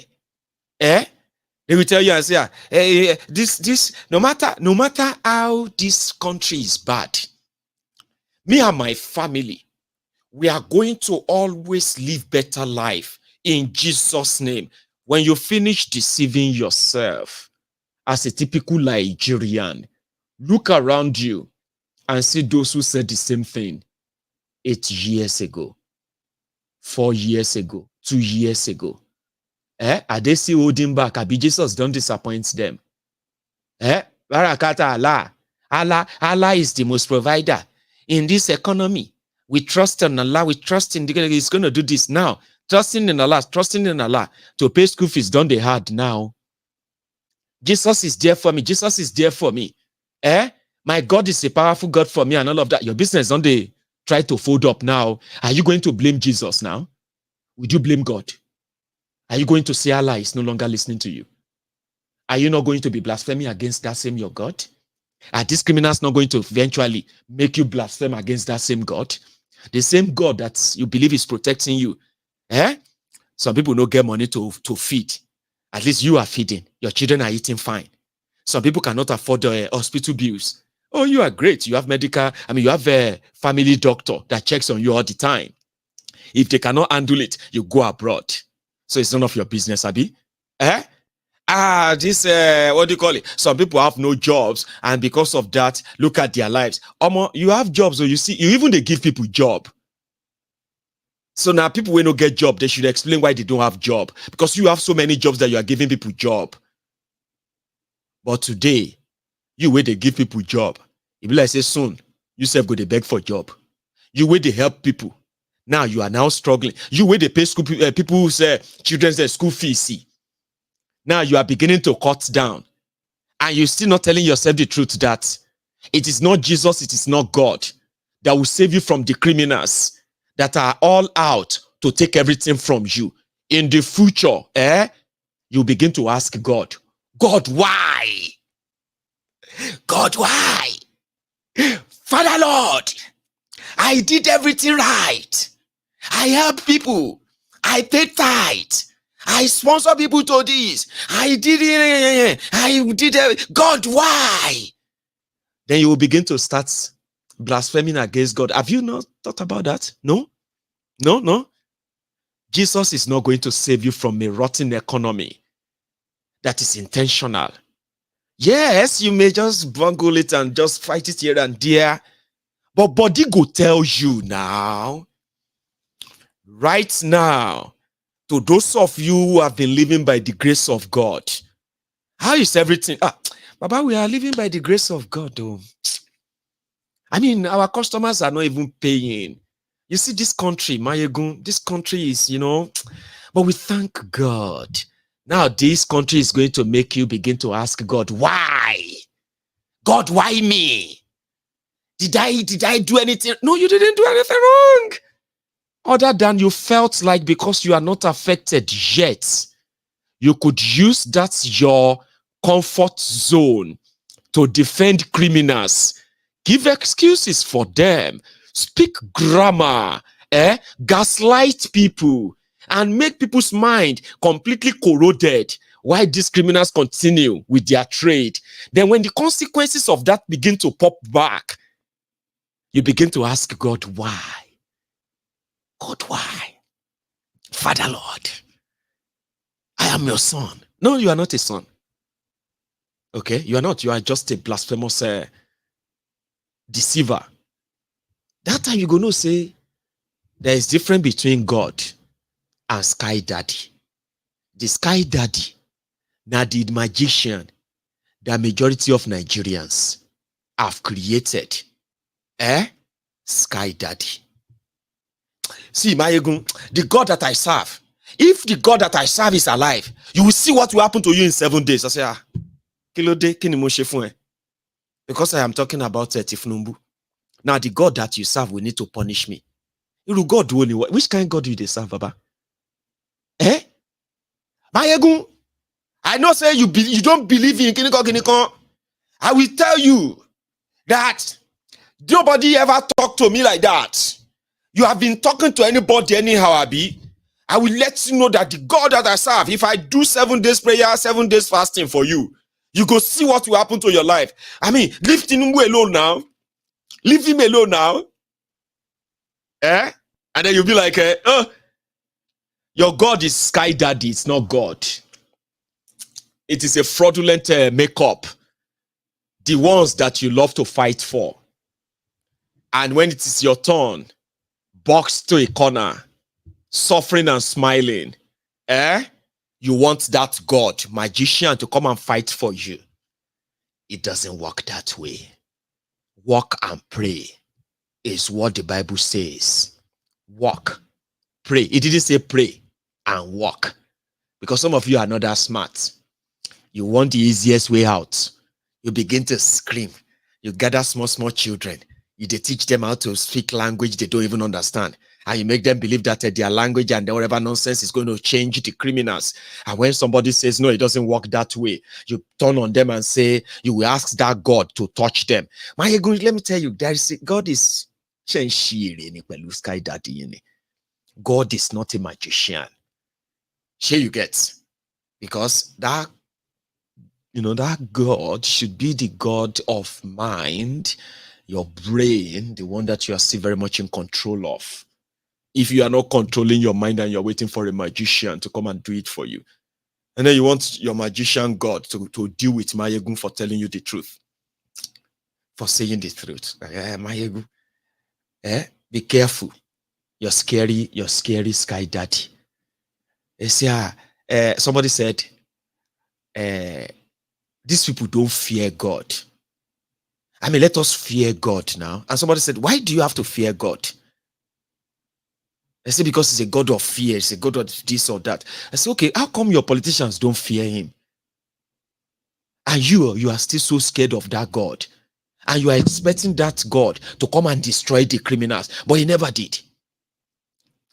Which now puts to question your, what do you call it? Your makeup Sky Daddy, that the person you are calling to punish these criminals is actually Sky Daddy you are calling. It's not real God. Somebody said, but Maiyegun, God is not real. But calm down. I'm talking to people who have faith now. You don't get anyway. You don't get faith. I understand. Now people like you, they make them tell me, say, I don't believe in God. I believe there is God. I have conscience that there is. And it's just for me to make sure that to know what is right from what is wrong. If you do the right thing, right, you should know that what the consequence should be. If you do the wrong thing, you should know what the consequences will be. And sometimes you do the right thing, you get consequences that are meant for the, people who do wrong. But it doesn't really matter. God is there as your conscience to make you know that, number one, you are human. And as human, you must be humanly, you must be empathetic, you must be sympathetic. And that something is not happening to you, which means that even in the Bible, it says, Love thy neighbor as you love thyself. The way I love myself, that I don't want harm to happen to me. The way I love myself, that I don't want to live in poverty. I should love those who are around me too. And they should love me too. That's why they say God is love. It doesn't destroy. It doesn't kill that way. But you criminals who are defenders of criminals, you have created a sky daddy. Anybody that is exposing your criminal leaders, you will call on your sky daddy to come and deal with them. And some of you as well on the other side, you have been made to believe that that same sky daddy, a magician sky daddy, is enough to fight for the poor. God loves the poor. I have never seen people who are so deluded, believing a lie in my entire life. When you see people who are deliberately made poor, telling you God loves them because God loves poor people, and they strongly believe in it, that anybody that punishes poor people, Sky Daddy is coming to come and punish them, back for them. I have never seen people who are so deluded in my entire life as those who believe this. But fine, it is their belief, and it is not my own. It's not my own belief. But I can easily tell you that there is no Sky Daddy that is coming to destroy the criminals. You will destroy them yourselves. There is no magician God that is going to come and fight the fight for you. You would have to do it yourselves, or you perish. Unfortunately, it's not going to be one or two. It's going to be all of us. And that is why we are spending our time to remind everyone that, listen, faith is good. I love people who have faith that after they have figured out what they want to do and how to get what they want to get, their freedom, their liberty, and all of that, ready to stake their life on that as well. Then you pray. I say, Heavenly Father, please, I need your strength. I need your backing and safety in the name of your name, in the name of God. Or you say, Bismillahirrahmanirrahim. Alhamdulillah Rabbil Alamin. Ar-Rahmanir-Rahim. Maliki Yawmiddin. Iyyaka na'budu wa iyyaka nasta'in. Ihdinas siratal mustaqim. Siratal ladzina. You know that story that you read and all of that. You say, Allah, I want you to please give me enough protection and support and all of that as I will pursue my liberty now. That is good. They said, walk and pray. Walk and pray. Not pray and walk. Don't put the cart before the horse. So, when you don't take offense like that, there is possibility that you have a clear eye to pursue what is yours than to be deluded with something else that will say you are conquered. So don't say you are not conquered if your mindset is still like, why are you not coming out? Why is this one not coming out? Why are you not coming back to come and fight? No, nobody is coming back to fight for you. When you are ready, you do. Because the future no smile. And whatever you are witnessing today, it is just the beginning. This is just the beginning or beginning or beginning or beginning. Whatever you want to see it as. If those who expected others to cry, hoping that by association they will be prevented from this calamity. A lot of you are learning now, Abi, that you are not going to be spared, whether you are a Muslim or a Christian, Northerner or a Southerner. You are going to go to the same economy that these criminals are creating. They will be promising you. They will be promising and promising. Now, body could tell. Let me take calls. Not to make tonight more interesting, but I'm going to go make myself another cup of tea, okay? Now, when I get back, I'll take calls. So to those who are still here, right? Like, share, and subscribe to my channel. Do it now if you haven't done that already, okay? Leave the comment section and like the video. When I get back, I'll take calls. It will be your turn to share your own rant. Don't go anywhere.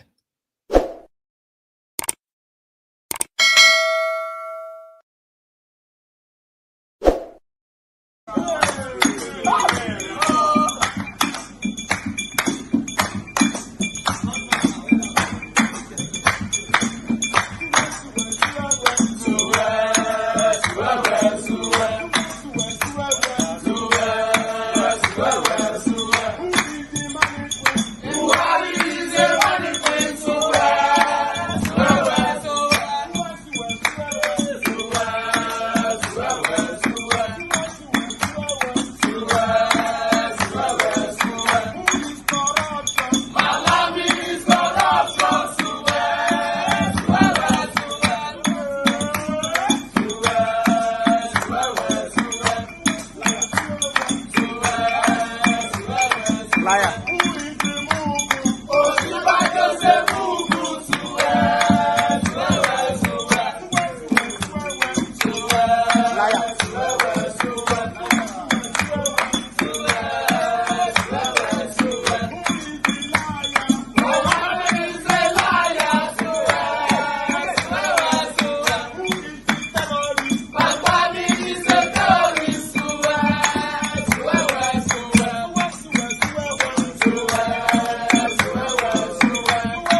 What is the answer? Revolution is the answer.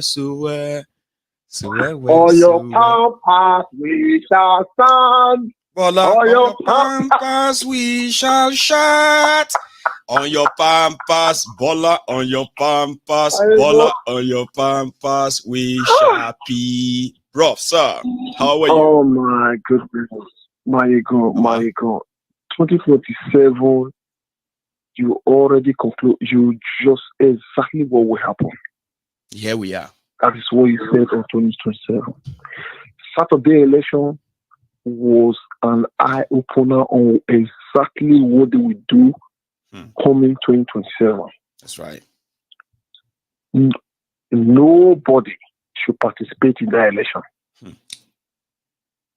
Nobody should participate in that election. There should be a unanimous, a unified agreement that nobody should announce themselves.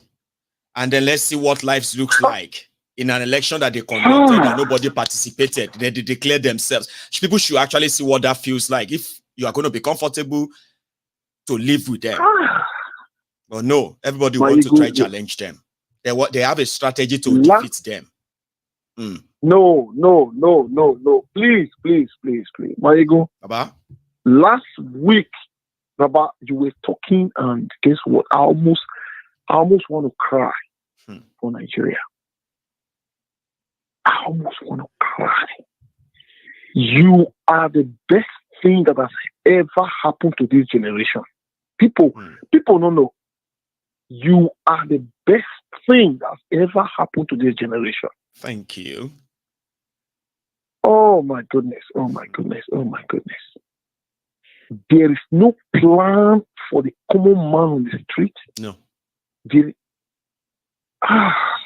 will be telling them, they will be telling them, this government is going to, we are going to do, in fact, because this government is doing, but when you look at what they are really doing, Baba, you realize that there is absolutely nothing in that direction to help the country recover. No. And how do you then miraculously have a working country when there is no effort to actually recover, or there is no real investment in that economy? Everything is being taken out. Yeah, nothing. So people expect that there will just be road, there will just be electricity because they awarded the contract, because they announced that somebody is going to get the job. But at the end of the day, you're not going to get anything. Nothing. Oh, Maiyegun. Tinubu is going to collapse the government in any time soon. Oh, yes, he's going to do that. He will collapse the government, and even his own people will turn against him. It is happening already. Oh my goodness. Well, lives will be lost. Imagine the lives that are already affected in the last 6 months alone. Some of them that are not really being tracked. Imagine what's going to happen in another 6 months. You see, next 6 months, right? People believe that they will have to pray for it to be better. And I'm saying, now, when you pray for something better and you see this guy is doing something wrong, how do you feel that your prayer is not answered? even though you know why, and you still want to pray for them. How does that work? You cannot pray for a devil to change. No. How can you pray for a devil to change? You have to force them and force them out. But no, people are not ready yet, they say. No, the country just need to divide. That's just the truth. Oh, no. There's no other solution. It's just to divide the country. Thank you so much, Baba. I'll take leave you alone. Thank you. Yeah, thank you, sir. Yeah. Nice one, Baba. So that's my first caller.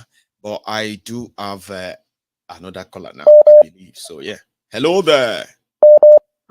Maiyegun in the building. Yami, Baba. How you doing? Scotland is Canada. Scott to see. You have met us on this. So now the Christ will woke me up today. I couldn't let go. I had to share that. Say, everybody go chop breakfast. Everybody already buy. You know, and the way it will get to a time. I mean, the 1993 election, you know, Ija Nigeria, when the masses about ready, you know, the Jawamada be Odini, Ija Odini, you know, the people will take power into their own hands. So we'll get there.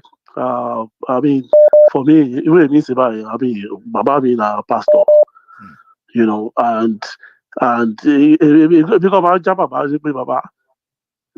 So what Jami was in the Ija Ọlọ́run ẹ filẹ̀ fọ́lọ́run kọ́lọ́run kó jà ìjà tiẹ̀. But this one on earth, you know, same thing abroad here. You know, people go on the streets. I understand the fear of gunshots, killing, you know, but I think Ekona Luman lead there. If you look at all of these crises, all of these protests, Lagos is usually the leader. Lagos, no, Luma. The people who usually organize protests in Nigeria are the ones in government, APC now. So you can tell why they are able to clamp on people, like crush you, any protest, crush them, because they have always yes, even friends that I know that were say Isaac, Scott, Tinubu, they will vote for him. Many of them right now. On breakfast by phone me lost number account number to phone over 50 people asking for money, people asking for they can't even pay school fees, you know, people somebody cannot even pay house rent and house rent to 200,000 naira in a year.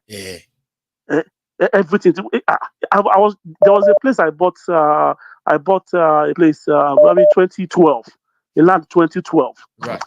I was told that even 2-bedroom now is about 550,000 money. Inside that bush that time 500,000 naira. So when you are not even paying teachers, so you are teachers that you are paying 50,000 naira every month. How will they even afford to? So the whole thing it will fight for itself. It's sad. Anytime we see all of this, you know, because people don't deserve it with all of the resources, 44 natural resources. You know, our goal, we are supposed to be inviting the Arabians here to come to Nigeria and see what we can do for them. Come and see what we can do for you. Yes, it's like you have money. You have all the things to make money. You are not calling me to come and help you again. When you have everything to make money, just make the refineries work. It's simple. It solves all of the problems. Ethiopians now just commissioned their dam. It was done by the people. It was even done by the people. It was done by the people. Now Ethiopia they are not even selling electricity even to other Africans because they have more than enough now. Yes. So electricity can be achieved in 3 years if we want to. We have everything. We have dam. We have water. Lagos is surrounded by water. Even money to build all those are being used to buy more aircraft, buy yachts, buy cars, and build overinflated structures. Imagine building an office. Yes. They said they want to build an office complex. Inside the Aso Rock for 18 billion. Billion. Today I was speaking with a friend. She makes at least like 5 million naira every month in Nigeria. I know. Oh, she's doing e-commerce business. Only a woman does generator at least 12 hours a day in Lagos. Running his business. So or to run the business. So if you're even in Lagos, the whole Lagos, the biggest capital, commercial capital of no, even get electricity. The slump everywhere. You know. So and the people who are suffering too, who are living in the Lekki, where Idoti, where there's flood everywhere, you still act as if you are doing well. Yeah. You are doing well in Nigeria. You know, you're suffering and smiling. You know, it's just sad. So see your friend that is making 5 million a month. It will sound so good and great until the inflation will eat what do you call it? More than half of that. And gradually, person when they make 5 million, we begin to have most of them taken away from him, that he could barely actually keep 1 million of it to himself. But even the police have turned to VIP escort toward the security agency. If you need police now, you just pay 20,000, 25,000 now.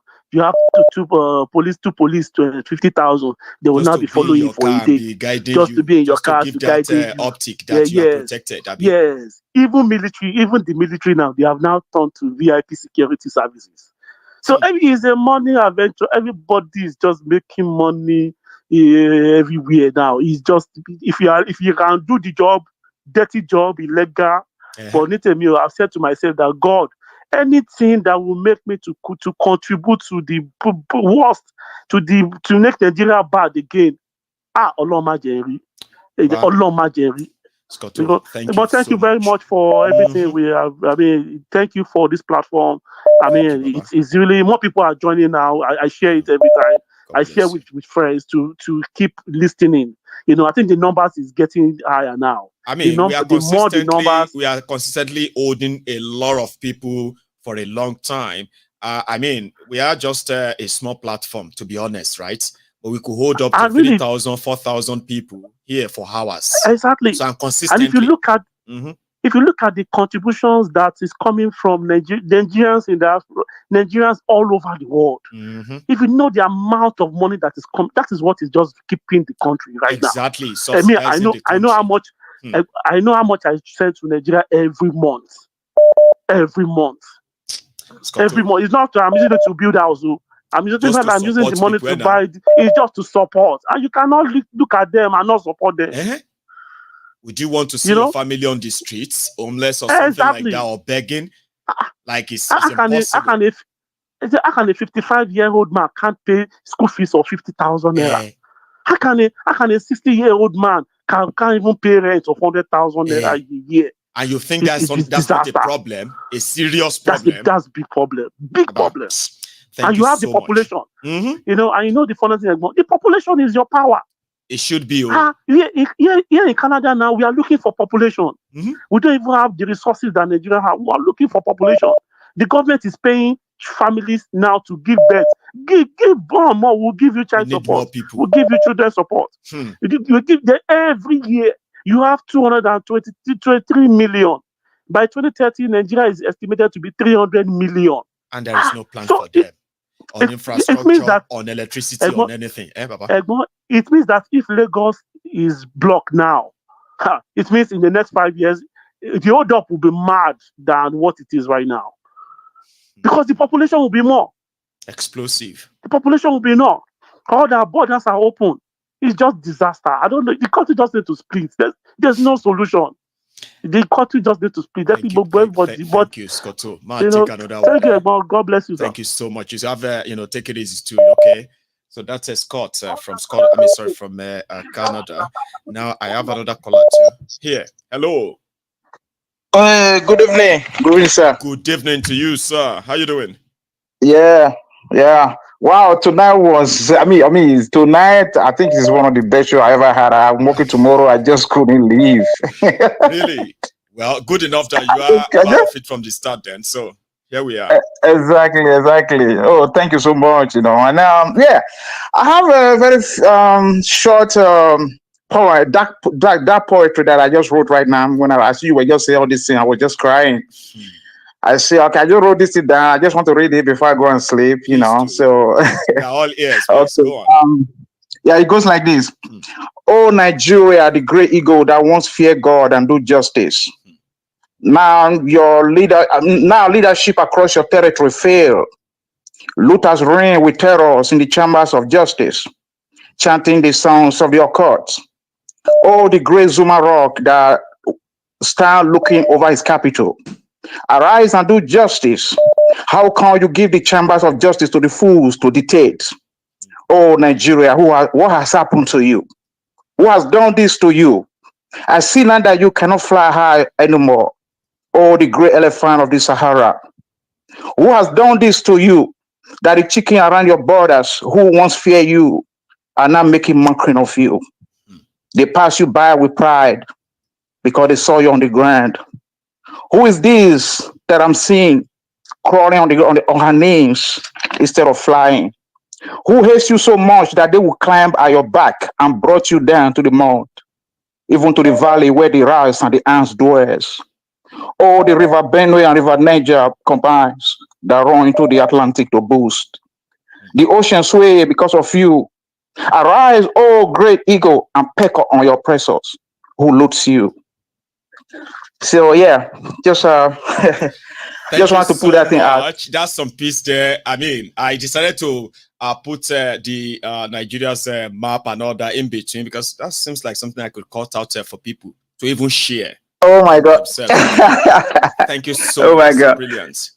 It's a good one. Yeah, it's a pleasure. It's a pleasure. Thank you so much. Yes, sir. You stay safe, okay? Yeah. God bless you. That's a brilliant one. Oh. So, and for those who might want to actually have a copy of that, just remember that this video, starting from the 2 hours 19 minutes, and cut it to 2 hours 21 minutes, just 2 minutes of it, or about 2-3 minutes. You should have a copy of that. I'm going to do that one too. So I have a caller. Hello there. Yeah, Maiyegun, how are you? Doctor Agbede. How are you, sir? I'm doing great. God bless you in Jesus' name. Amen. God bless you, sir. And you too. God has created you wonderfully. I'm telling you. And you have open eyes. So please, Maiyegun, don't blame those people. No, these are not equal.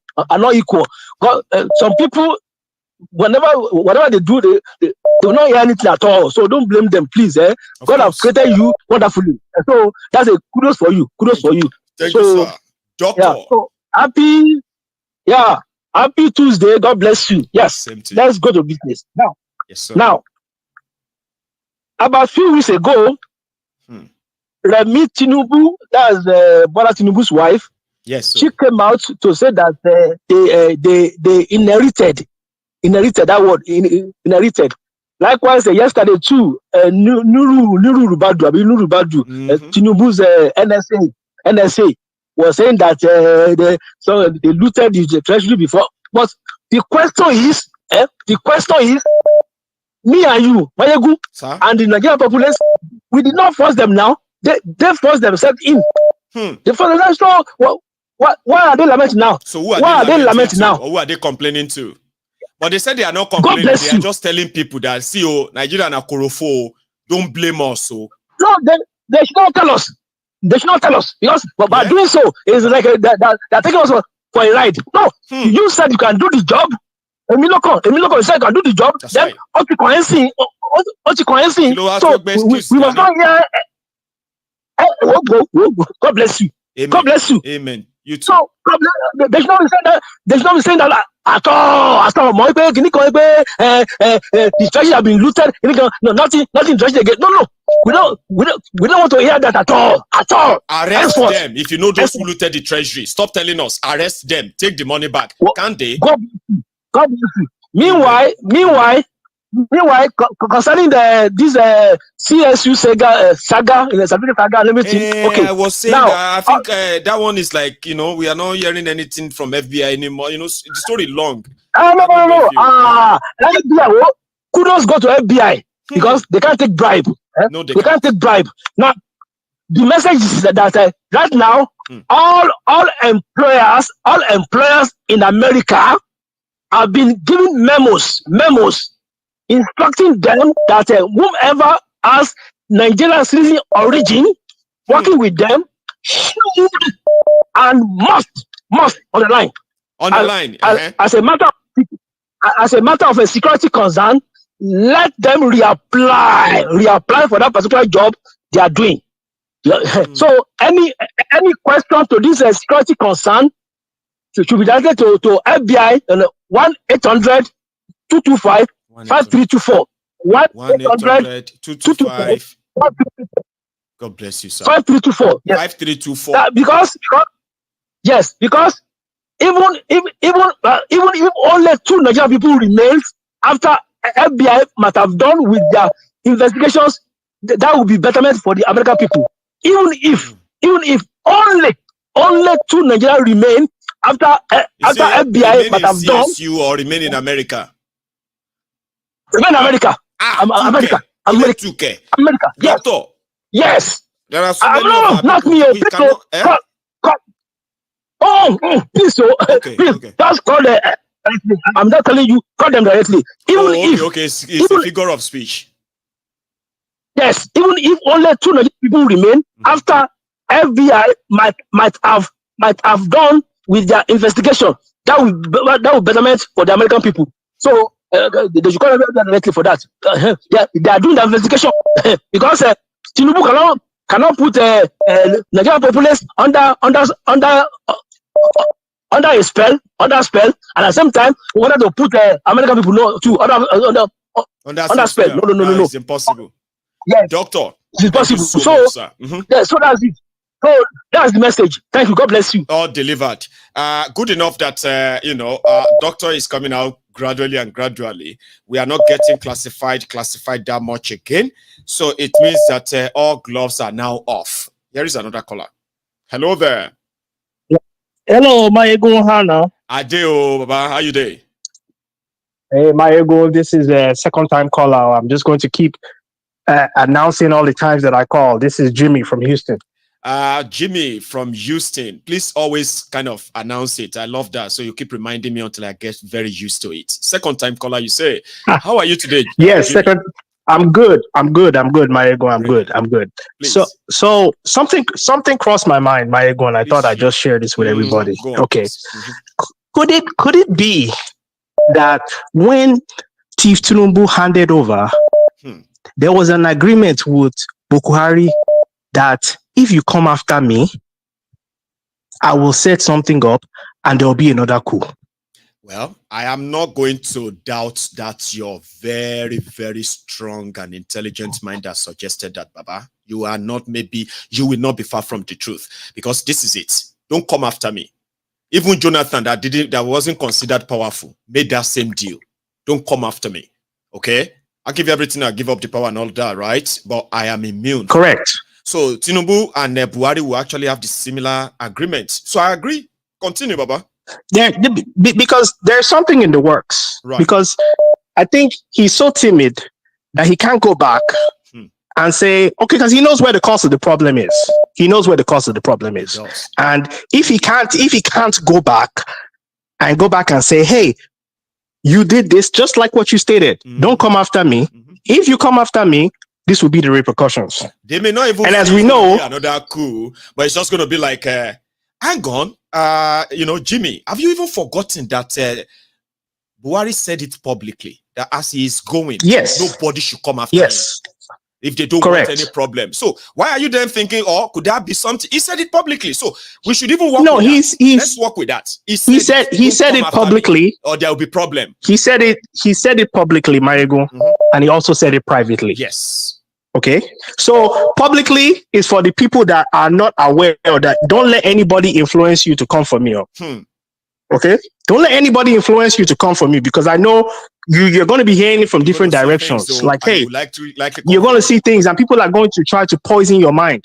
But don't forget the private discussion that we have. If you come after me, these are consequences right here, and he's shown him. And me, I believe that even though Buhari is, they retired all those generals, right?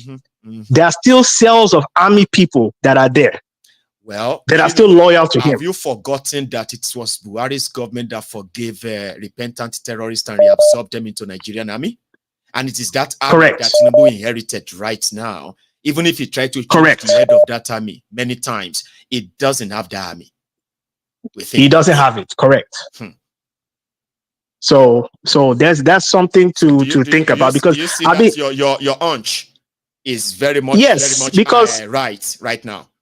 I was putting it together and I was like, hold up a second. There's got to be something more to this, because someone once told me, an old man once told me, when you say something, and I also learned this from you as well, you read it backwards and you get the real meaning. Bless you. When you say something, especially you, when you say something, or let's use Nigeria as an example. We all follow Nigeria, right? And this is things that you've already said, you've predicted, right? And it's kind of like you're reading it backwards. Right. And we're getting the full meaning of what's going on today. Exactly. For those, even if you probably like not so conscious of things, if they were explained enough that you will get it. It shouldn't be that hard. You know that? Correct. So Maiyegun, thank you so much for everything that you do. I'm going to drop here and let someone else call in, but I just want this to sink in everybody's head that there's something going on bigger than, there's a bigger picture to this. Great minds think alike, Baba. You remember when I said something about those who have the capacity to bring Tinubu's government down, either by a coup or organizing a massive national protest that can bring his government down? They are those who hold over 100 or almost 200 billion US dollars of Nigeria money under Buhari.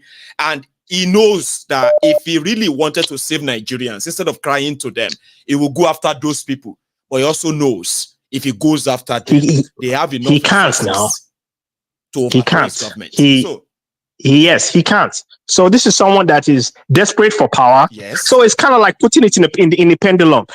Do I go against them or do I lose power? He's weighing it on two hands. What choice he's going to make? We all know. Exactly. He's never going to try anything. Exactly. To lose it. Exactly. Baba. Thank you very much. Thank Jimmy. you. All right. Then all right. Have a good one. Appreciate it. Okay. Cheers, man. You too. Yes, sir. So that's Jimmy. And if you are still watching, okay, we currently have ourselves like over 2,000 of us who are left to participate in the calling part of this broadcast. Now, if you are still here, right, you should take a moment, especially on YouTube, like the broadcast. I mean, it won't cost you much, okay? Just leave the comment section, like it, and then come back to the comment section and continue your chats, okay? Here is my caller. Hello there.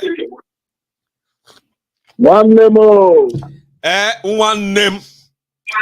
Osita. Is that you? One name. How are you, Baba? You will always fill the atmosphere with truth. Thank you. You will always drop in the atmosphere truth. Tell me about it. It's been a while. Where have you been? Like, you just kind of always disappear and reappear on us. No, but for the past few days now, I've just been watching. Just watching, okay? There's something happened. Something even happened on Monday. On Sunday, Monday, I just feel like if to be defeated. In the sense that when you see people who you started life with, just because of they've been successful to their own level, what they call success. And believe me, they forget where they were coming from. They don't even remember where they were. The journey so far, they don't remember at all. So at the end of the day, because it happens that these are the people that we grew up together. Some are older than I do, some are younger than I do.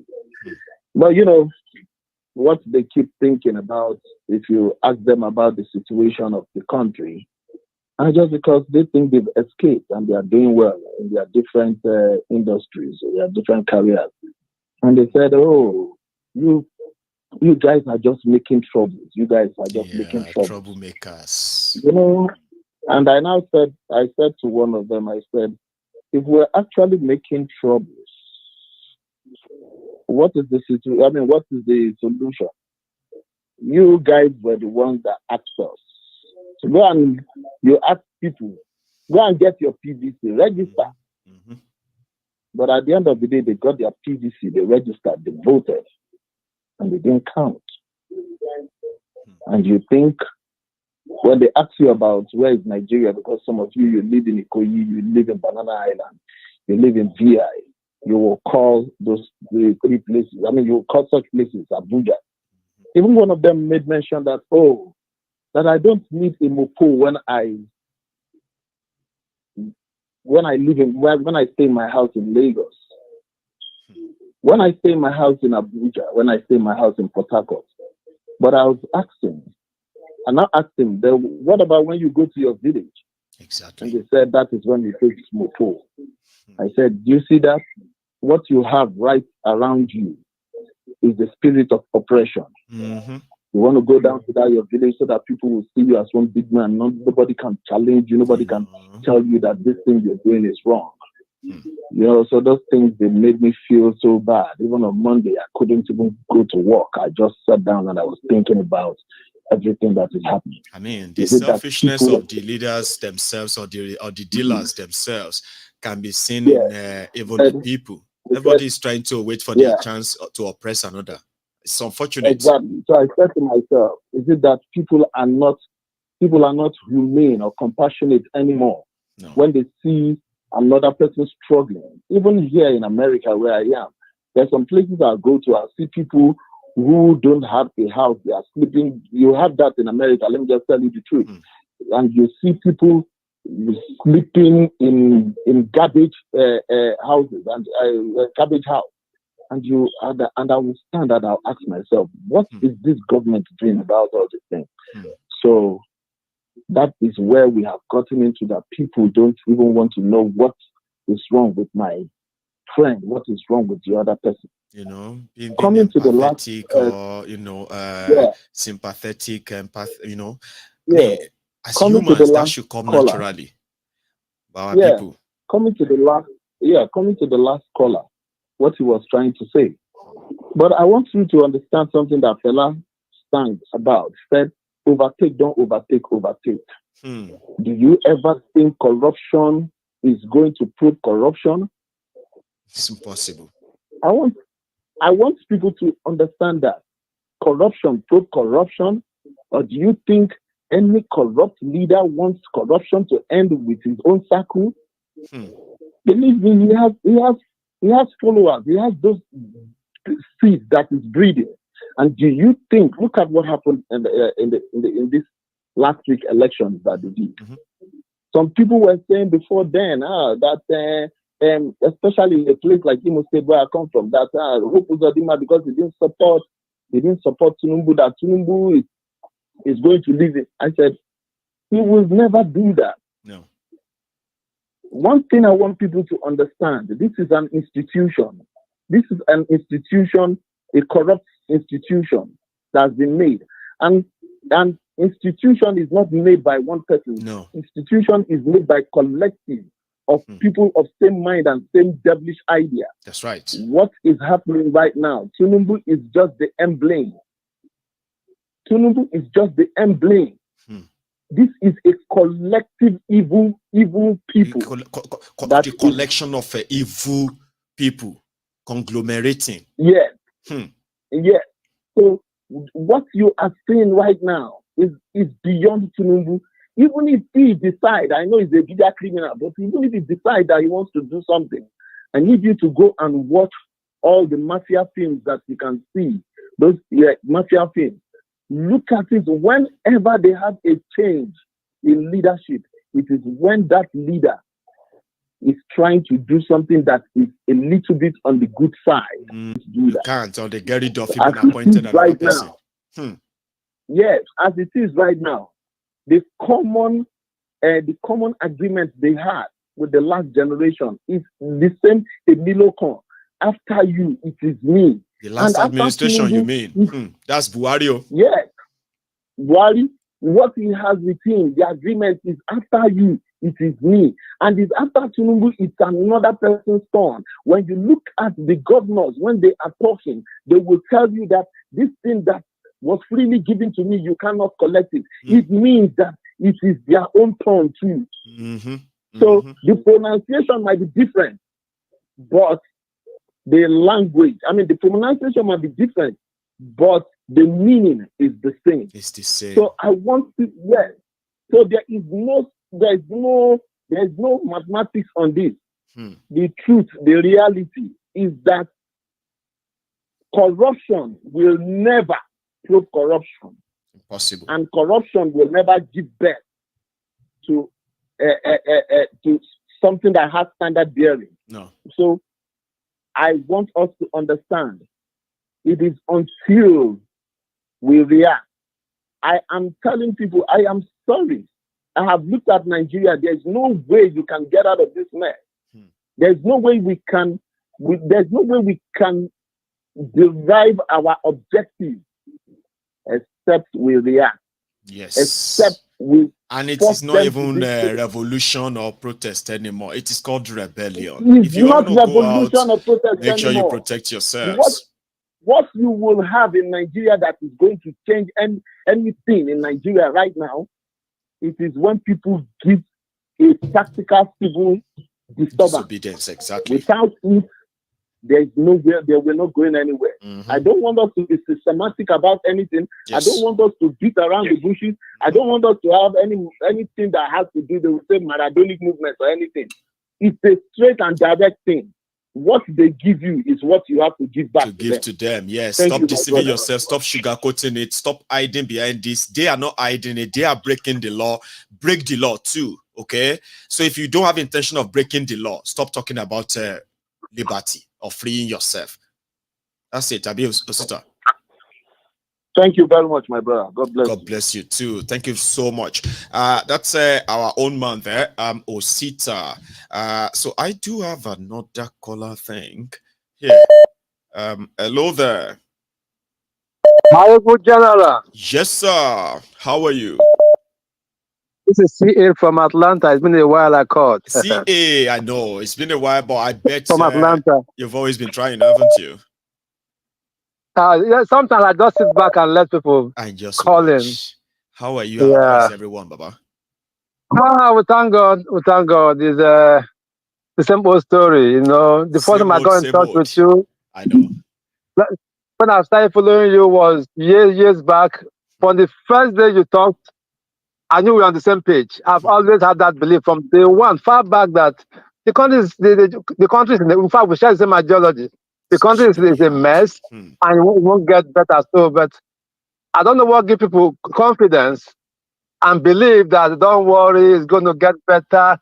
I look at people, I just shake my head. Can't these people, can't they see? Are they blind? Are they deaf? I don't understand it. They still keep believing. Don't worry, one day, who knows, Nigeria will be great. It is that. I just look at them and then they will begin to ask you, okay, what do you want us to do now? What do you want us to say? So you don't know what to do. Okay. Sometimes I think I'm the one that's even a madman for thinking that exactly. You go sit down and be like, say, I be like saying I may get problem. About you don't get problem. Exactly. All of us don't. It's like I'm the one thinking. Maybe I'm the one taking it too far. Maybe what they are saying is even right. Maybe I'm the one that's just overthinking. Let me tell you one quick story. Back home, before I left Nigeria in 2011 to the US, I was doing a program in one of the big schools in the West, a very high program. And then we are one per room because of the kind of degree we are having then. Right. So they brought internet that time. Internet came, and you have to go to the reading room to get to access the internet.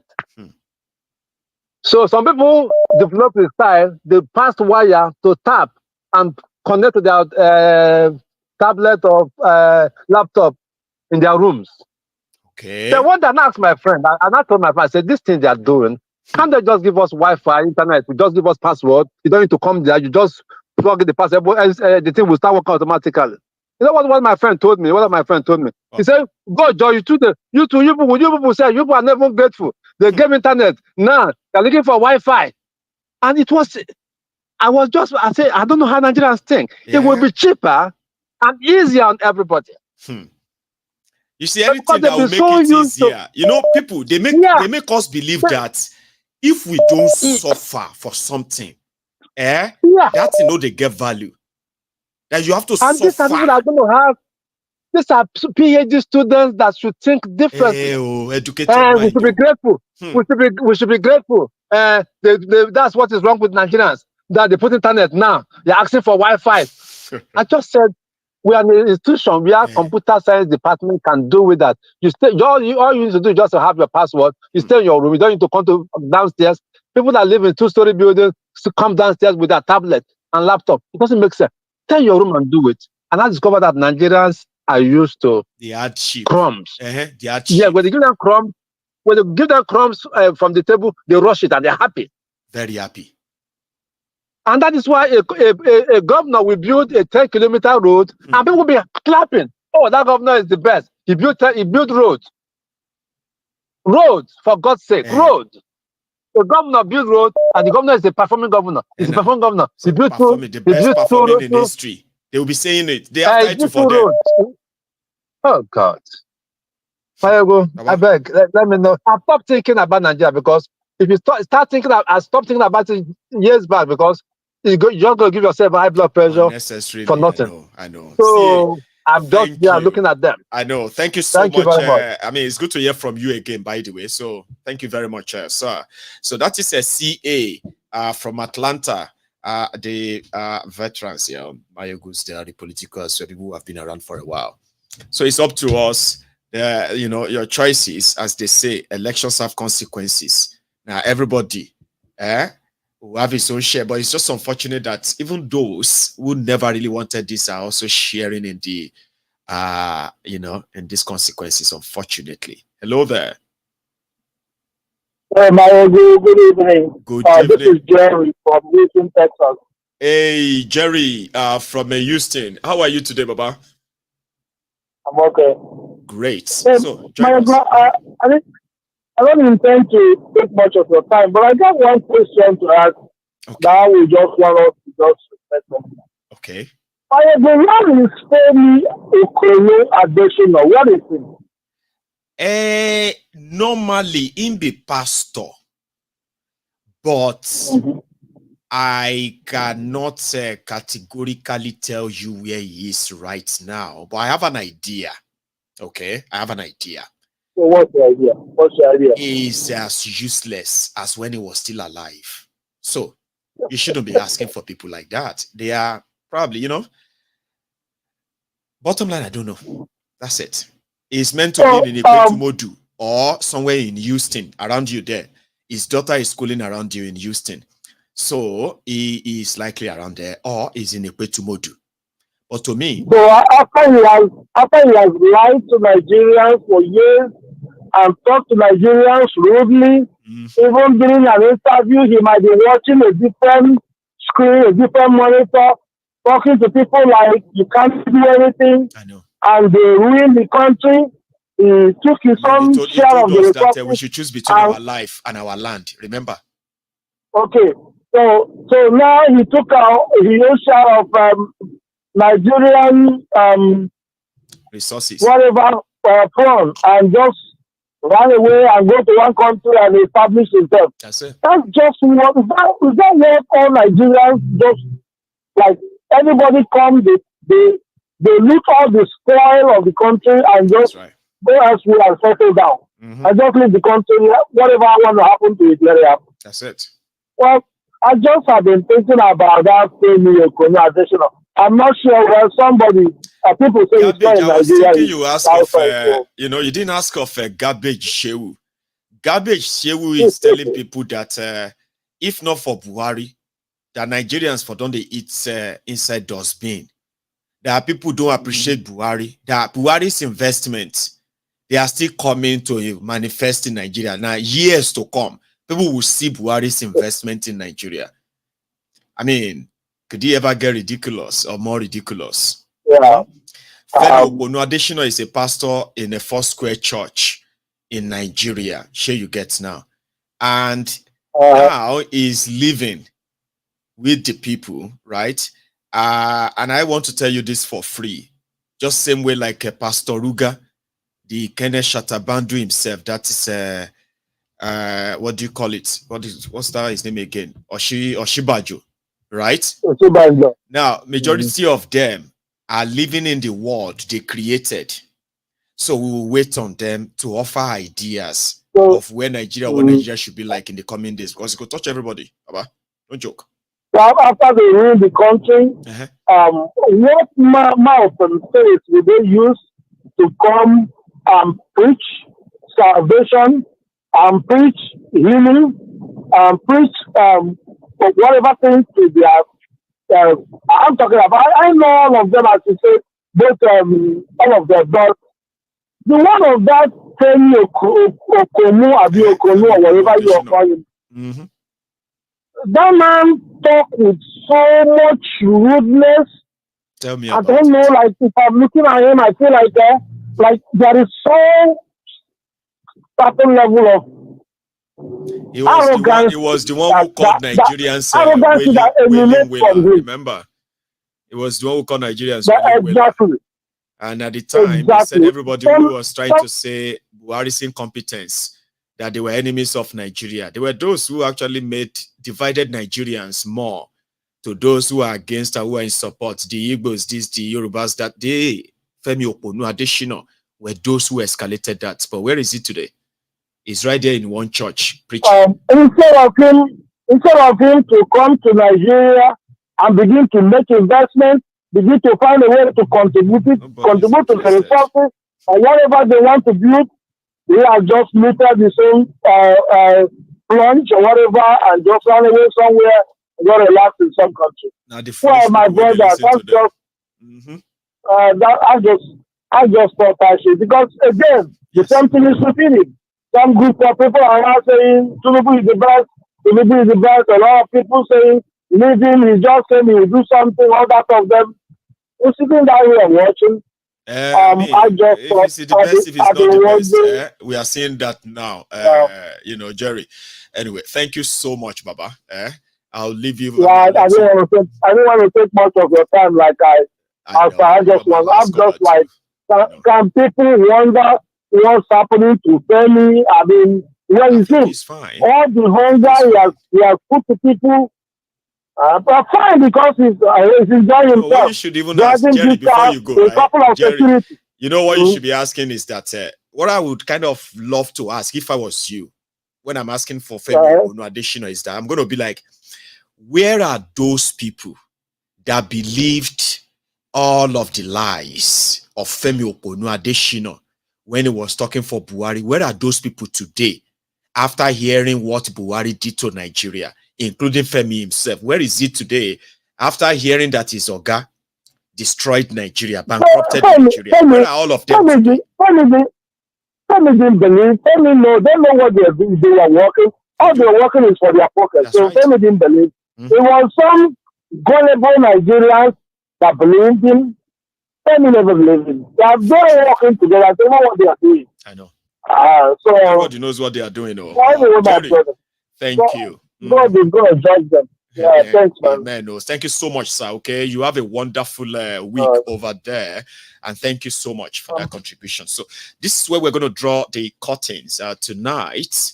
If you join this broadcast midway, I advise you watch it from the start. Okay, and if you joined us from the start, I also implore you to like the broadcast. If you haven't done that already, share it and even subscribe to my channel.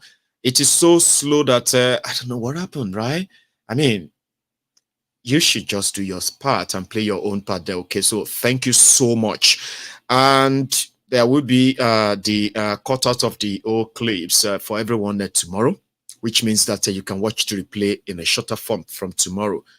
As for those who received the message, I mean, like when you finish listening, I pray that you listen to the message actually have an impact on you, impact on your thought process, impact on the way of how you indeed deal with the career criminals that they are trying to make you believe that they have something to offer. They don't. And whatever Shege you are seeing today, I am not really happy to tell you, but it is just you know what I mean? Like, it is just the start. In fact, it is just a play. The real Shege is still coming. And if you want to learn how to cope with Shege, Even though this one is different and it's going to be very, very different, you might need a special skill to survive it. And then if you're a prayer warrior that believes that none of this is going to touch you, well, I would love to be like you if I was also trapped in Nigeria. It's no one thing. We all believe that. All of us know what they do. Whether you are defending these rogues, or you are one of the Yoruba Nazis, you get me? Everybody knows what they are doing. When you finish lying to yourselves, thinking you are lying to people, you will tell yourself the truth. And that moment of truth, when you come at it, trust me, there will be no amount of delusion and lies that is going to make you reject what should be done next. Because once you know better, you're going to do better, okay? Even if you don't want to. This corrupt system, the consequences of these greedy criminals, they will force you to do it. You have never witnessed what a state capture looks like, Abi. Here you are. You are welcome. So, how are you going to live through it? How are you going to kind of, pretend that it is not as bad as it is? That is left to be decided by the batches by batches of the Shege they are going to release on you. And you can abuse me and say everything you want to say about Maiyegun. But you know something? Maiyegun will always be right. Absolutely. I will always be right about these guys.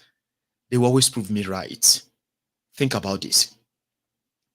For 8 years, some of you believed the criminals, and you spent your time to remind me that I will be arrested, I will be jailed, I will be killed, I will be this, I will be that, simply because I was telling you that these rogues are going to bankrupt Nigeria and make many of you more poorer. 8 years I did that. 8 solid years. It's not because I wished it on you. You watch them do that to you. Now, look at the stage you are today. If I tell you where they are taking you again, it's not because I don't wish that Nigeria actually work. Because it is because I can tell you free of charge that Nigeria is not going to work. They have no intention of making it work. No, there's no plan for it. And when there is no plan for it and you want it to be great and work, where is that going to be coming from? From your head. Now, when it doesn't happen, who do you blame? Yourself or your faith? So therefore, if they do it right, we can easily tell, oh, did you know that they did so and so? That's a very good thing. Oh, it's going to impact on this or that and that, right? It can be traced. Nobody can deny it. 8 years.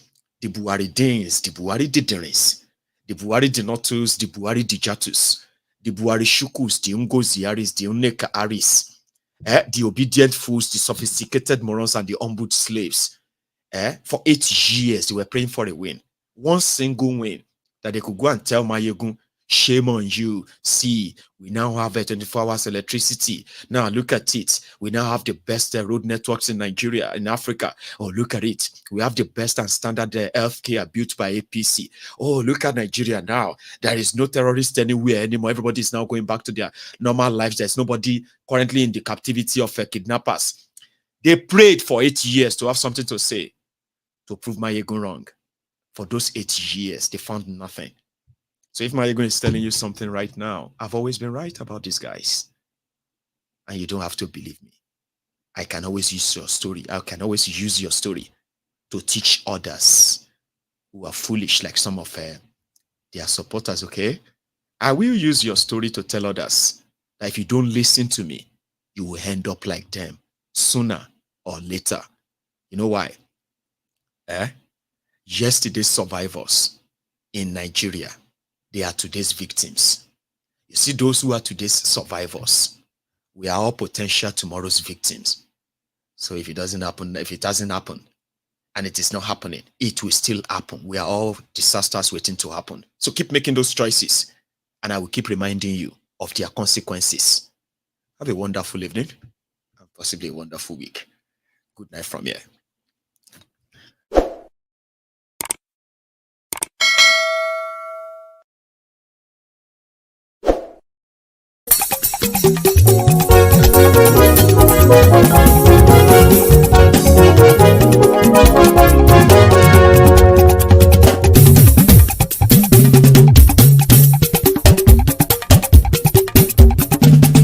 Maiyegun làwa mọ̀ làmọ̀ tó dòdòdò. Maiyegun Diary Maiyegun number one. Maiyegun làwa mọ̀ làmọ̀ tó dòdòdò. Maiyegun Diary Maiyegun number one. Maiyegun ti dé o ọ̀rẹ́ ara ìlú. Maiyegun Diary Maiyegun number one. Lórí Facebook lórí YouTube. Maiyegun Diary Maiyegun number one. Gbogbo bó ṣe ń lọ ni Maiyegun já wa sí. Maiyegun Diary Maiyegun number one. Àṣírí ọ̀jẹ̀lú kì í bò níbẹ̀ o. Maiyegun Diary Maiyegun number one. Bó bá ṣe àní Maiyegun máa wí. Maiyegun Diary Maiyegun number one. Ó sì tún ṣe eré wàá gbọ́ níbẹ̀ o. Maiyegun Diary Maiyegun number one. Maiyegun Diary Diary Politico. Maiyegun Diary Maiyegun number one. Godfatherism kò sí lọ́rọ̀ Maiyegun. Maiyegun Diary Maiyegun number one. Ẹ farabalẹ̀ sẹ́ o kẹgọ́rọ̀ lẹ́nu o. Maiyegun Diary Maiyegun number one. Àní Maiyegun làwa mọ̀ tó dòdòdò. Maiyegun Diary Maiyegun number one.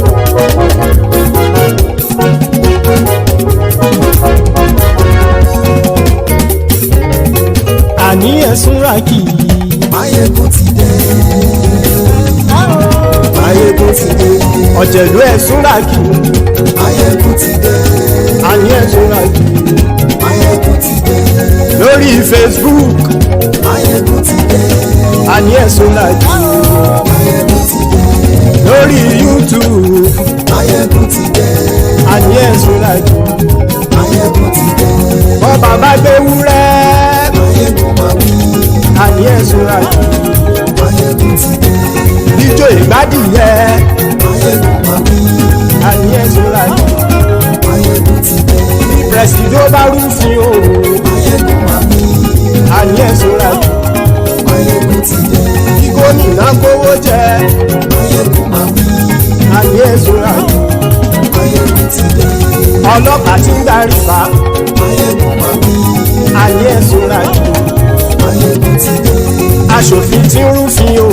Maiyegun máa wí. Àní ẹ̀sùn ràkì. Maiyegun ti dé.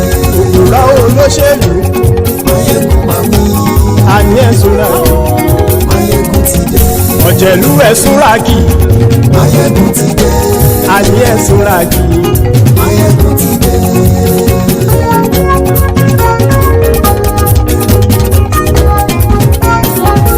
Maiyegun ti dé.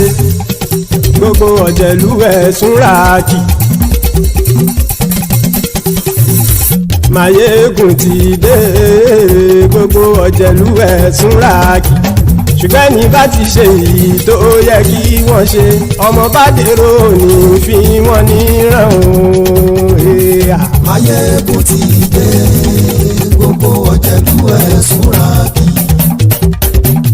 Maiyegun ti dé. Gbogbo ọ̀jẹ̀lú ẹ̀sùn ràkì. Ṣùgbọ́n ní bá ti ṣe èyí tó yẹ kí wọ́n ṣe, ọmọ bá dèrò ní fi wọ́n níran. Wọ́n fowó bẹ́ẹ̀ o. Maiyegun ó sọ pé wọ́n ò bẹ́ẹ̀. Wọ́n fowó bẹ́ẹ̀. Maiyegun ó sọ pé wọ́n ò bẹ́ẹ̀. Oníkan ṣáàtì ṣe èyí tó yẹ kí wọ́n ṣe fáwọn ará ìlú tó gbé wọn débẹ̀ o. Maiyegun ti dé. Gbogbo ọ̀jẹ̀lú ẹ̀sùn ràkì. Maiyegun ti dé. Gbogbo ọ̀jẹ̀lú ẹ̀sùn ràkì. Ṣùgbọ́n ní bá ti ṣe yìí tó yẹ kí wọ́n ṣe, ọmọ bá dẹ́rọ̀ òní fi wọ́n níran. Kì máa yí ṣeré, ọ̀rọ̀ yìí kì í ṣẹ̀fẹ̀. Kì máa yí ṣeré, ọ̀rọ̀ yìí kì í ṣẹ̀fẹ̀. Ẹni bá ti lè lẹ́bọ̀ lẹ́rù o, ọmọ bá dèrò kàṣà ìtú wọn síta. Maiyegun ti dé. Gbogbo ọ̀jẹ̀lú ẹ̀sùn ràkì. Maiyegun ti dé. Gbogbo ọ̀jẹ̀lú ẹ̀sùn ràkì. Ṣùgbọ́n ní bá ti ṣe yìí tó yẹ kí wọ́n ṣe ọmọ bá dẹ́rọ̀ ò ní fi wọ́n níran. tẹnitẹni ọmọ Máyégún ọ̀rẹ́ ara ìlú mọ̀mọ́ ni mo fọlọ́hún sọ ẹ̀ bá kìlẹ́bù lóòótọ́ olódodo ìlú ọ̀tá ìlú mọ̀mọ́ ni ìwọ ṣá máa ń ṣọ́ra kò sì mọ́ bẹ̀rù bọ́tà ń lè rí bóníṣègùn lé káwọn mọ̀mọ́ fi ṣera wọn ni ó ti dẹrùn tí wọn ò gbọ́dọ̀ sì mọ́ bẹ̀. èèpo ọ̀gọ̀lọ́mọ bá dérò tàjẹ́ ò gbọ́dọ̀ jẹ́ ó ti jọba lórí àbínú ẹni kò sì mọ́ bùyà àìsíwọ́lu ní ẹnìkẹ́ ìgbódì ẹyin lábàrá o gbogbo ẹni tó bá dán o àkàmù Máyégún ti dé gbogbo ọ̀jẹ̀lúwẹ̀ túnra kì Máyégún ti dé gbogbo ọ̀jẹ̀lúwẹ̀ túnra kì o ẹ̀yin bá ti ṣe yìí tó yẹ kí wọ́n ṣe ọmọ bá dèrò òní fi wọ́n níran o. Máyégún ti dé gbogbo ọ̀jẹ̀lúwẹ̀ túnra kì Máyégún ti dé gbogbo ọ̀jẹ̀lúwẹ̀ túnra kì ṣùgbọ́n ní bá ti ṣe yìí tó yẹ kí wọ́n ṣe ọmọ bá dẹ́rọ̀ ò ní fi wọ́n níran.